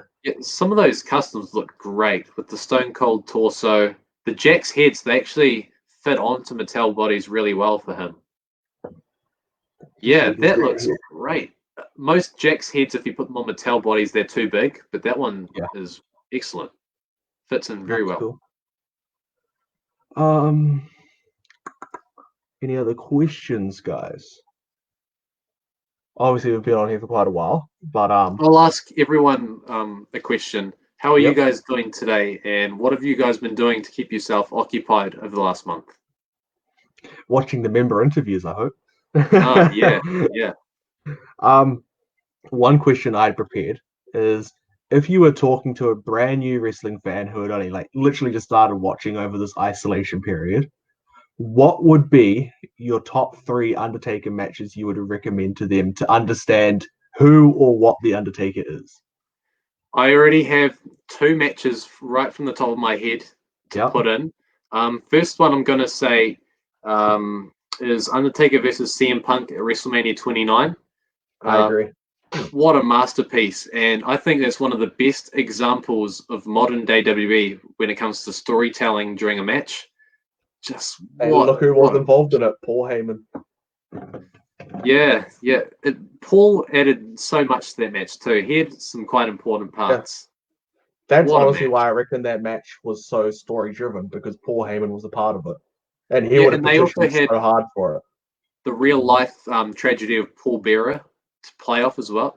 It's another very edgy thing that could be debated whether it's even worthy putting it in, but it added so much to that storyline and the match itself. The way that CM Punk made it well known that if Undertaker got disqualified, that's the streak over. And there were so many moments there it looked like Punk could have won by disqualification. I agree. So second one, I'd probably put Undertaker versus Triple H at WrestleMania 27. I've said it many times before. This is my favorite match I've ever watched. This is my favorite match personally. I think it's the best example of showing the reserve Undertaker has, the resiliency, how far he's willing to go to keep his streak intact. Obviously, up until Brock Lesnar broke it. Well, what a match again! Just blown away. So, yeah. Got a question here. That's just from Morgan saying thanks for doing your thing today, and especially on your birthday. Have a great rest of your day with your family, cat, and enjoy your butter chicken. Cool, thank you, Morgan. Sorry we've gone so long. It's dinner time for some people. Man, yeah. WrestleMania 27, man, yeah. That's my favorite match of all time. Just both guys, Undertaker and Triple H, putting everything out there. They're both in their mid-40s in that match, and and then Undertaker had a story for after the match. He couldn't walk for 2 days. He took that much out of himself. I think that's probably the last match where Undertaker was truly at the top of his game and physically able to do everything. That's the last time he did the big dive. Yeah, maybe he was physically capable afterwards, but it just the toll that match took on him. He probably thought it's not worth doing crazy stuff like that anymore. I don't know, but I agree. Yeah. Third match.